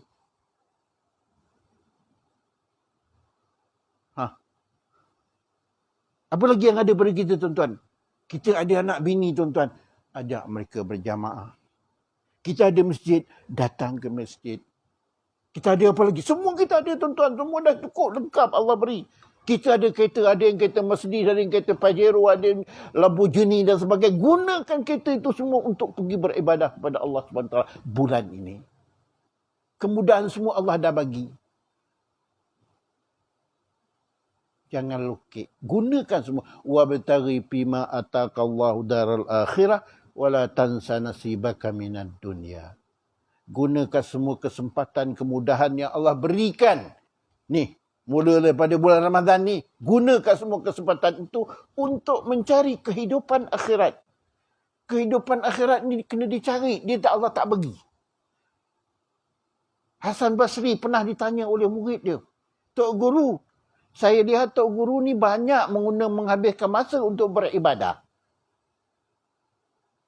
Apa pasal? Tak ada kerja? Jarang bekerja? Hasan Basri kata, wahai muridku, sebenarnya kata dia, aku amat takut akhirat. Kerana akhirat Allah tidak sediakan untuk aku. Allah tak catat pun akhirat untuk aku. Tetapi dunia Allah telah catat. Siapa yang aku kahwin, berapa umur aku, rezeki aku hari ni berapa, besok berapa, semua dah dicatat oleh Allah SWT. Semua dah ditulis. Walau aku berusaha macam mana pun, aku akan dapat itu juga. Tetapi akhirat belum pasti. Walau banyak mana kita beramal pun, belum pasti kita terima di akhirat. Kerana sebahagian daripada amal kita ni, kita lakukan untuk orang. Faham macam kata itu? Kadang-kadang kita kata orang, baru pagi pergi sembahyang subuh. Lepas tu duduk, kat kedai kopi dah kata orang. Takkan untuk orang kita buat tu. Tolak lah. Tolak campur. Tinggal kosong. Asyik buat, tolak. Campur, tolak. Campur, tolak. Apa yang tinggal? Itu yang Nabi kata orang hari kiamat tu orang datang. Apa? Orang datang muplis. Itu dia, tuan-tuan. Jangan kita sangka apa yang kita kerjakan ini untuk kita semua kalau kita tak jaga. Imam Ghazali pernah berkata, beramal cukup mudah. Menjaga amal supaya mendapat pahala di akhirat adalah satu perkara yang amat susah. Amat rumit. Nak dijaga. Kadang-kadang kita sendiri rosakkan amal kita. Ada ujub, ada riak, ada takabur, macam-macam lagi, tuan-tuan. Yang boleh merosakkan amal. Tuan-tuan dan puan-puan sekian. Nah, ini bulan Ramadan untuk kita menggandakan pahala yang pertama. Yang keduanya untuk kita mendapat taubat. Taubat akan diberikan oleh Allah SWT bagi orang. Bulan Ramadan ini pengampunan dosa. Saya nak baca satu hadis ya. Pernah satu, jangan risau tuan-tuan. Jangan risau. Jangan takut. Jangan keluh kesah. Jangan rasa duka cita. Memang semua orang ada melakukan dosa. Jangan putus asa. Gunakan kesempatan yang Allah beri ini untuk apa? Untuk kita. Bukan dia beri untuk binatang. Untuk kita. Jangan putus asa. Buat. Suatu masa, pernah seorang sahabat datang berjumpa Rasulullah. Ya Rasulullah, saya ni banyak melakukan dosa. Saya buat taubat hari-hari. Tapi saya rasa Tuhan tak akan terima taubat saya. Kerana dosa yang saya lakukan amat besar. Amat besar. Bertaubatlah. Sampai kiamat pun kata dia, Allah tak akan terima.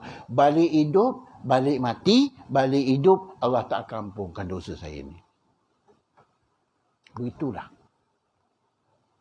Kemudian, Jibril turun. Jibril kata apa? Ya Muhammad, sesungguhnya Allah akan mengampunkan dosa umatmu sebulan sebelum dia mati. Setahun sebelum dia mati. Setahun sebelum dia mati. Nabi Muhammad duka cita dengan umat dia setahun. Dia bertobat bahawa Allah terima, ya Allah. Setahun ini macam-macam boleh berlaku. 165 hari. Bukan sikit. Setahun 365 hari. Betul ni? 365 hari. Dalam satu hadis Nabi kata umat aku ini hatinya, kalbun tu berubah berdolak balik. Hatinya akan berubah satu hari 70 kali, tuan-tuan. 70 kali. Pagi dia Muslim, baru kejap Muslim, lepas tu jadi kafir. Kalau kita katakan 70, tuan-tuan, bagi dengan 24, maknanya hati kita ni berubah tiap-tiap setengah jam, tuan-tuan. Kemudian kalau kita nak tahu, kita kalikan dengan 360. Begitulah banyak, berapa ribu, tuan-tuan. 7 kali 3. Punya banyaknya hati kita. Berubah. Ya Jibril, setahun itu banyak panjang. Kesian umat aku. Kalau begitu umat aku ni banyak tak dapat masuk syurga. Tak banyak tak dapat bertaubat. Kerana terlampau banyak perubahan dia. Duka cita Nabi. Nabi memang sayang kat kita. Tinggal lagi kita tak tahu disayangi. Tak tahu disayangi. Nabi suruh buat, kita tak buat. Yang dia tak suruh buat, kita buat. Suka ke dia? Saya nak tanyalah. Kalau tuan-tuan sebagai bapa, suruh anak buat kerja baik, dia tak buat, suka ke kita? Suka ke kita? Kita suruh dia baca Quran, dia tak nak baca Quran, dia pergi main gasing. Ini saya dululah. Kena sebat, tuan-tuan. Batang kelapa, pelepah kelapa tu naik belakang. Dia lagi Nabi tak adalah dia menyebat kan. Gitu tuan-tuan. Dia marah. Jadi, atas dasar duka cita Nabi tadi, mereka Jibril pun naik berjumpa dengan Allah. Naik jumpa Allah, minta Nabi Muhammad gini minta. Allah bagi berapa? Sebulan. Ya Muhammad, Allah berkirim salam kepada engkau. Dan mengatakan, Allah mengampunkan umatmu sebulan sebelum dia mati. Dengan kebesaranmu, dengan kita ni dapat kemudahan semua ni tuan-tuan kerana kebesaran Nabi. Kerana kita beriman dengan Nabi. Itu sebabnya Allah bagi, Allah benarkan kita duduk dalam masjid rumah dia ni kerana kita beriman dengan Nabi. Cuba tuan-tuan kita tak beriman dengan Nabi, boleh duduk dalam masjid ni? Kenapa orang kafir itu tak mau? Kerana dia tak beriman dengan Nabi.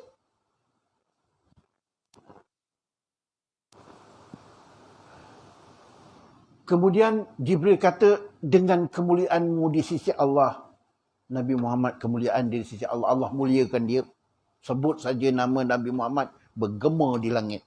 Kita sebut nama Muhammad, semua tidur. Ya. Betul tak? Tengoklah. Hari Jumaat, orang baca khutbah, Pak Imam dia, Alhamdulillah. Alhamdulillahilladzi arsala rasulahu bil huda wa dinil haq. Habis. Selamat. Ya ilaha illallah. Itulah tuan-tuan. Jadi Jibril sebulan tuan-tuan. Habis Nabi cakap apa? Ya Jibril, sebulan tu lama. 30 hari kali dengan 7. Berapa banyak perubahan yang berlaku pada umatku. Lama. Aku takut umat aku ni tak sempat bertaubat. Banyak yang tak bertaubat. Banyak yang tak bertaubat. Bila tak bertaubat, bawa dosa mati tuan-tuan. Jangan bawa dosa mati tuan-tuan. Pasal pintu taubat Allah bukakan untuk umat Nabi Muhammad seluas-luasnya. Seluas-luasnya. Nah, ini sebulan lah.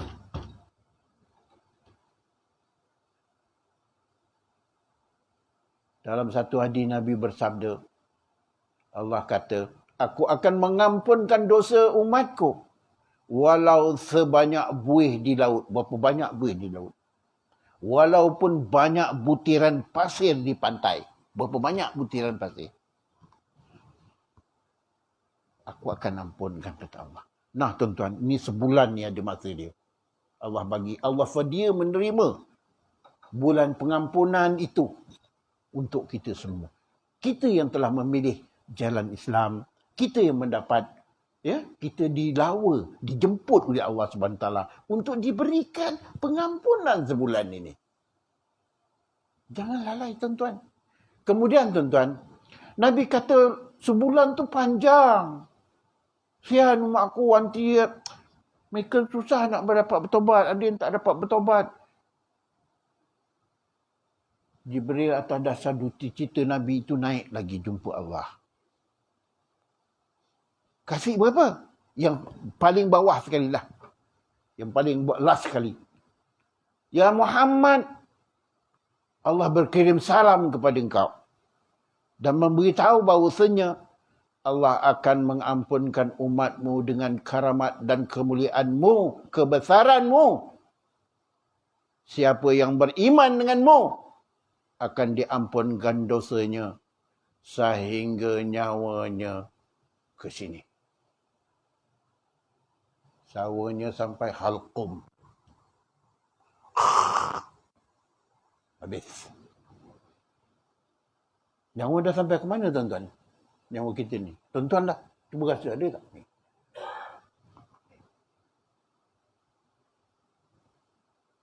Maknanya ada peluang lagi untuk bertobat. Gunakan kesempatan itu. Gunakan kesempatan itu. Sebulan akan datang ni bulan pengampunan tuan-tuan. Allah sedia menerima, membuka yadullah mabsuta. Tangan Allah terbuka untuk pengampunan di bulan ini. Tunjukkan bahawa kita Islam mengharapkan rahmat, mengharapkan pengampunan daripada Allah. Memang kita tahu Allahumma anta rabbi la ilaha illa anta khalaqtani wa ana abduka wa ana ala ahdika wa wa'dika mastata'tu abu'u laka bi ni'matika alayya wa abu dzambi faghfirli. Ini istighfar kubra. Lagi satu dia kata apa? Allah akan mengampunkan dosa umatmu selagi nyawanya belum sampai ke khalqum. Lagi satu, Allah akan mengampunkan umatmu selagi belum terbit matahari sebelah barat. Pagi tadi tuan tengok matahari terbit kat mana? Timur ke barat? Barat? Ada selamat dah tu. Maknanya tu ada lagi peluang kita Allah berikan. Alhamdulillah. Kita diberi peluang untuk mendapat pengampunan daripada Allah SWT. Gunakan peluang itu. Jangan lalai tuan-tuan. Jangan lalai. Gunakan peluang itu. Kita harap kita meninggalkan dunia ini tanpa dosa. Dengan taubat. Kenapa tak boleh taubat? Dengan taubat. Kerana dosa di dunia ini boleh dilebur hanya dengan taubat saja. Tetapi kalau dia mati membawa dosa, bertemu dengan Allah, ada lagi taubat. Taubatnya, peleburnya apa? Api neraka. Pelebur dosa di akhirat ialah api neraka. Allah tak ada lagi pengampunannya di akhirat. Bila matahari dah terbit belah barat, hari dah kiamat, tutup buku untuk taubat. Allah pun tak beri lagi dah. Kalau kita minta pun Allah tak beri nak buat apa? Dah tutup pintu. Gunakan kesempatan. Nah, sebulan tuan-tuan, bulan maghfirah. Awaluhu rahmah wa nisfu maghfirah. Wa akhiruhu ataqu minan nar. Itu dia. Awalnya rahmat, pertengahannya pengampunan, dan akhirnya ya ataqu minan nar, mendarhika daripada api neraka. Tuan-tuan, saya nak bawa satu lagi cerita yang sedap. Mungkin kita boleh ambil iktibar. Satu orang datang jumpa Rasulullah. Ni cerita tobat juga ni. Dia datang jumpa Rasulullah. Dia kata, ya Rasulullah, saya ni memang dah buat dosa besar dah. Allah tak akan ampun. Balik mati, balik hidup pun Allah tak akan ampunkan. Punya besar dosanya. Saya pendekkan senang. Pasal dah pukul apa? Pukul 11 kan? Oh, 9.30. Jadi, dosa saya ni besar sangat, kata dia. Nabi jawab senang. Adakah engkau dosa engkau tu, mana besar dosa engkau tu dengan Arash? Dia tak dapat jawab. Lagi besar ya Rasulullah. Lagi besar. Arash pun tak besar. Lagi besar dosa saya. Pasal orang yang beriman, tuan-tuan, dia perhati dosa dia tu, kalau besar lalat pun besar Jabal Uhud. Besarnya. Kalau orang betul-betul beriman pada Allah, takut. Dosa kecil, dia nampak macam Jabal Uhud tu besar nak mengempap dia. Tapi kalau orang tak takut, dia tepis, kuis. Dosa besar pun dia tepis.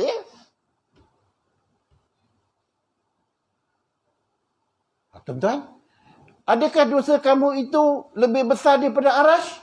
Besar lagi ya Rasulullah. Adakah besar kursi? Kursi Allah SWT. Lebih besar. Lebih besar lagi, kata dia. Memang tak boleh ampun. Mana besar rahmat Allah dengan dosa kau?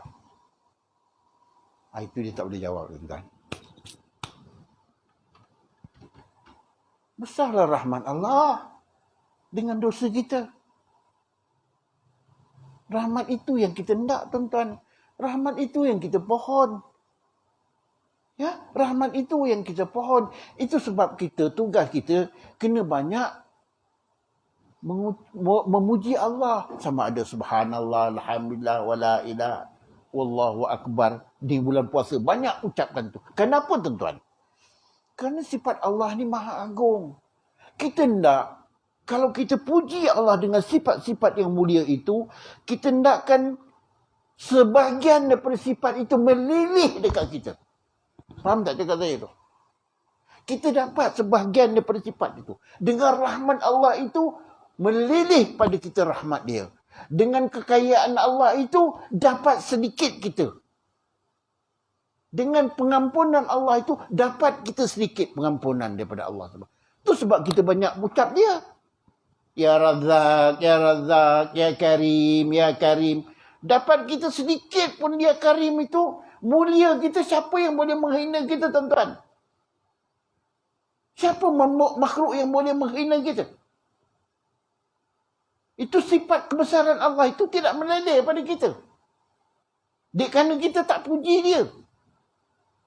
Kalau kita dapat dengan raja, tuan-tuan, selalu berdamping dengan raja, tuanku, tuanku, apa kita dapat, tuan-tuan? Apa kita dapat? Dapatlah pingat, betul. Bila dapat pingat, mudah tak? Datuk Wira macam saya, Datuk Wira ke apa ke. Tapi dah simpan semua dah.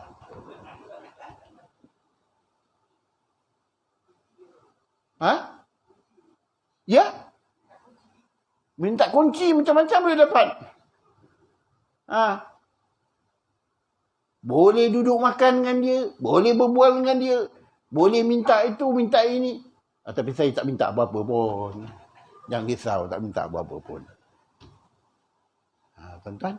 Jadi kalau kita baik dengan Allah, kita memuji dia, dapat tak kita sikit daripada sifat yang begitu besar? Sifat dia maha agung. Dia bagi kita sikit pun dah cukup dah. Sifat itu tak dapat pada manusia, tapi dapat pada siapa? Dan Quran Allah sebut macam mana? Kalaulah tidak kerana binatang, aku berikan rahmat kepada binatang, nescaya binatang sudah tidak ada anak di dunia ini. Rahmat Allah tu Allah berikan kepada binatang, maka dia jaga anak dia. Dia tak lampan anak dia, dia tak pijak anak dia.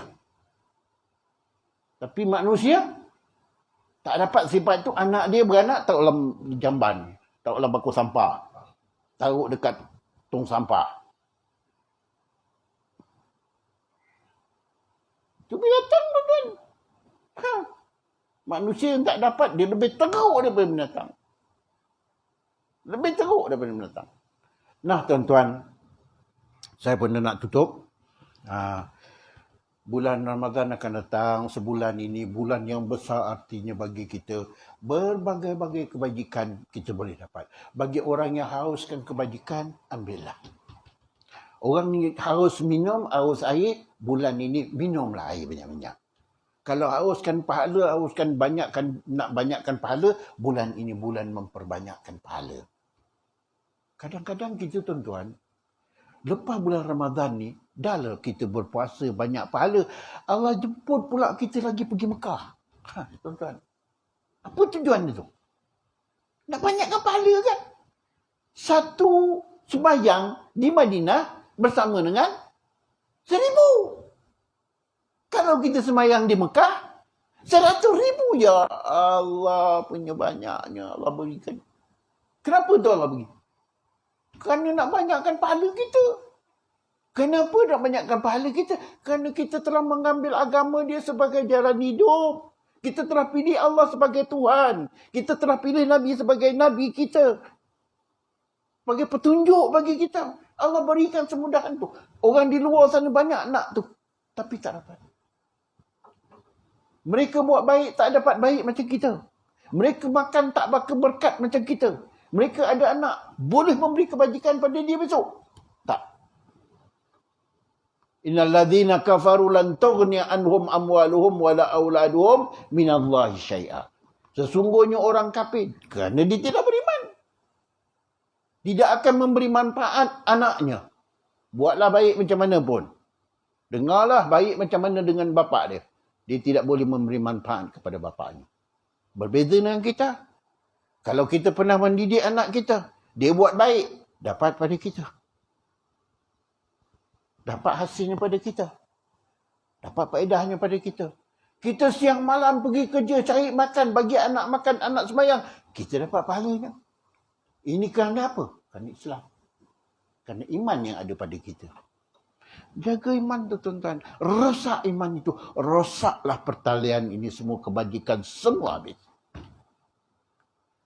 Rosak iman, syirik ada dalam dada kita, semua dosa. Khabitat a'maluhum.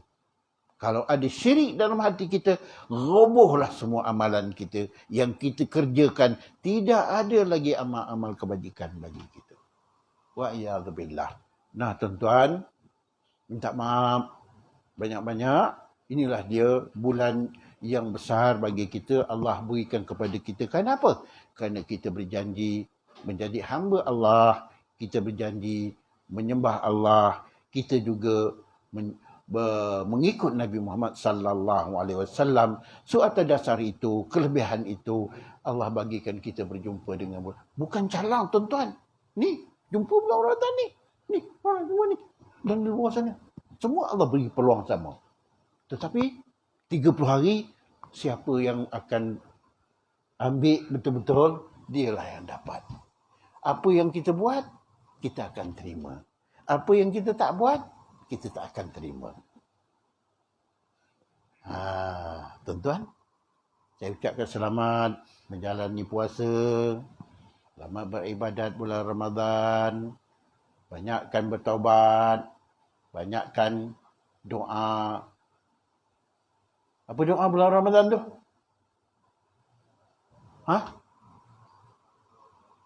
Allahumma inna nas'aluka ridhaka wal jannah wa na'udzubika min sahtika wan nar. Ada orang kata doa ni tak boleh baca pada hari biasa, mengarut. Baca bulan Ramadan. Tidak.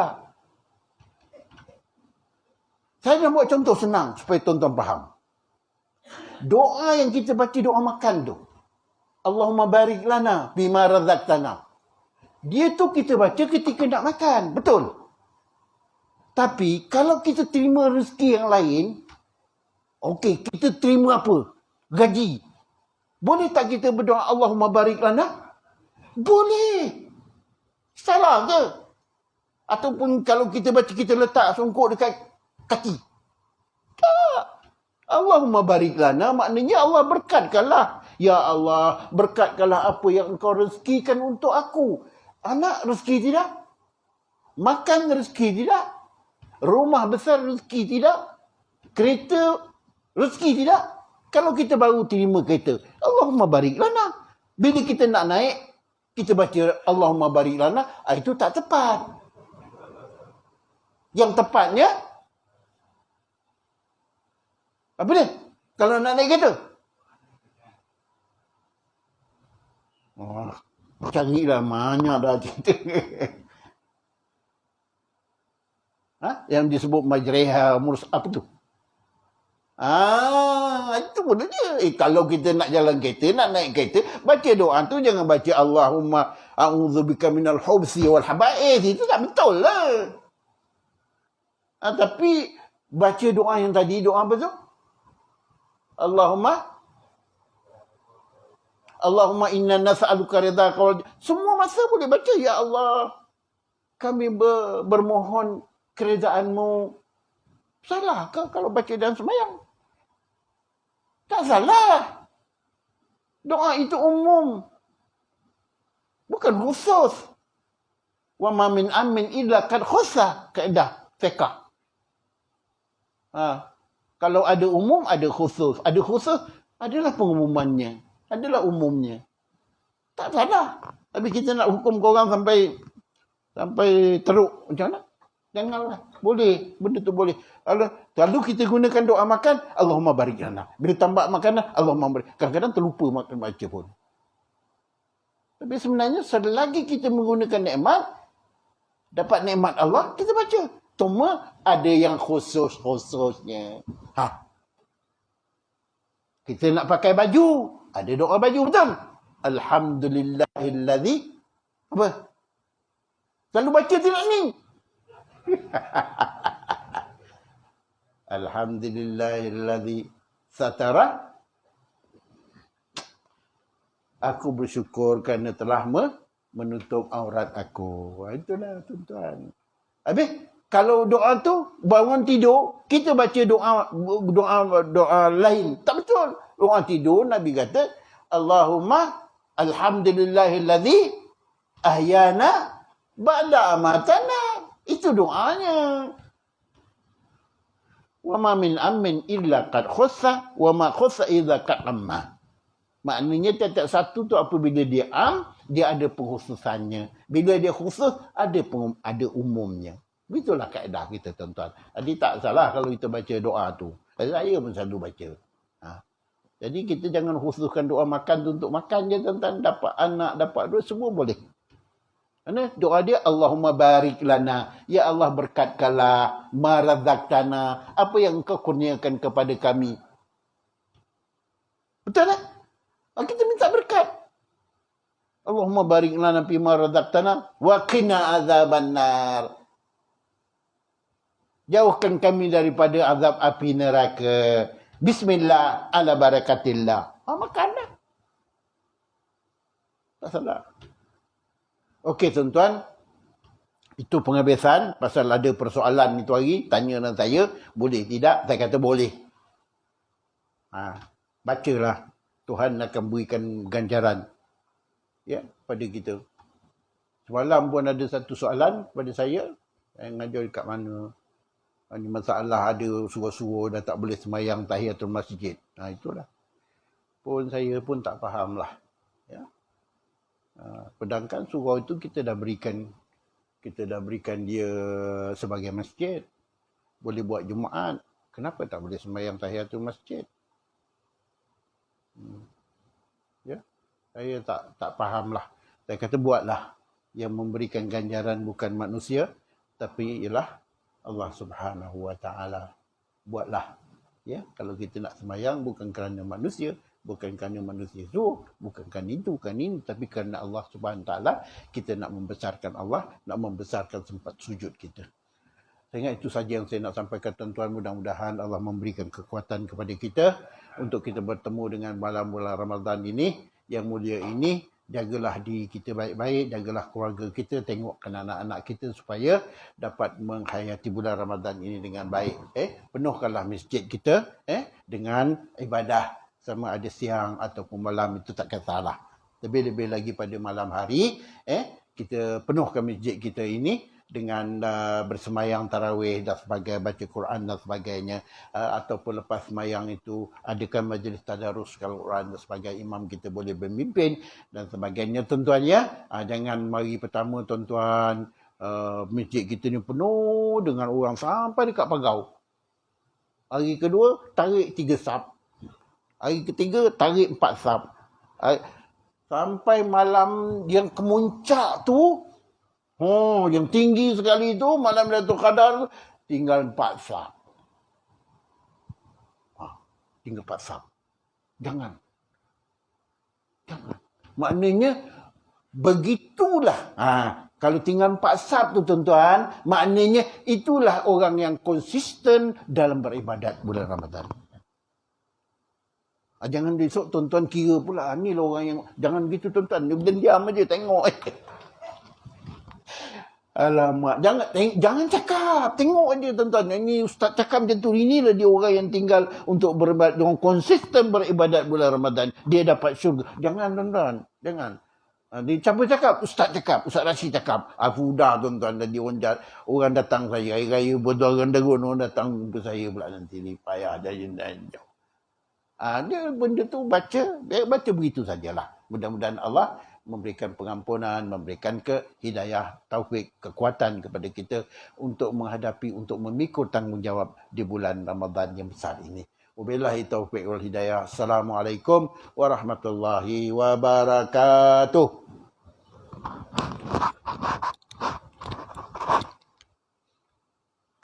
Bismillahirrahmanirrahim. Rabbana zidna imanan fik wa yaqinan fi dinik. وارزقنا علما نافعا وفهما وذاكرة قوية إنك ربي الحي القيوم لا تأخذ سنة ولا نوم ولا حول ولا قوة إلا أنت سبحانك يا ربي أما يصفون وسلام على المرسلين والحمد لله رب العالمين تقبل الله منكم.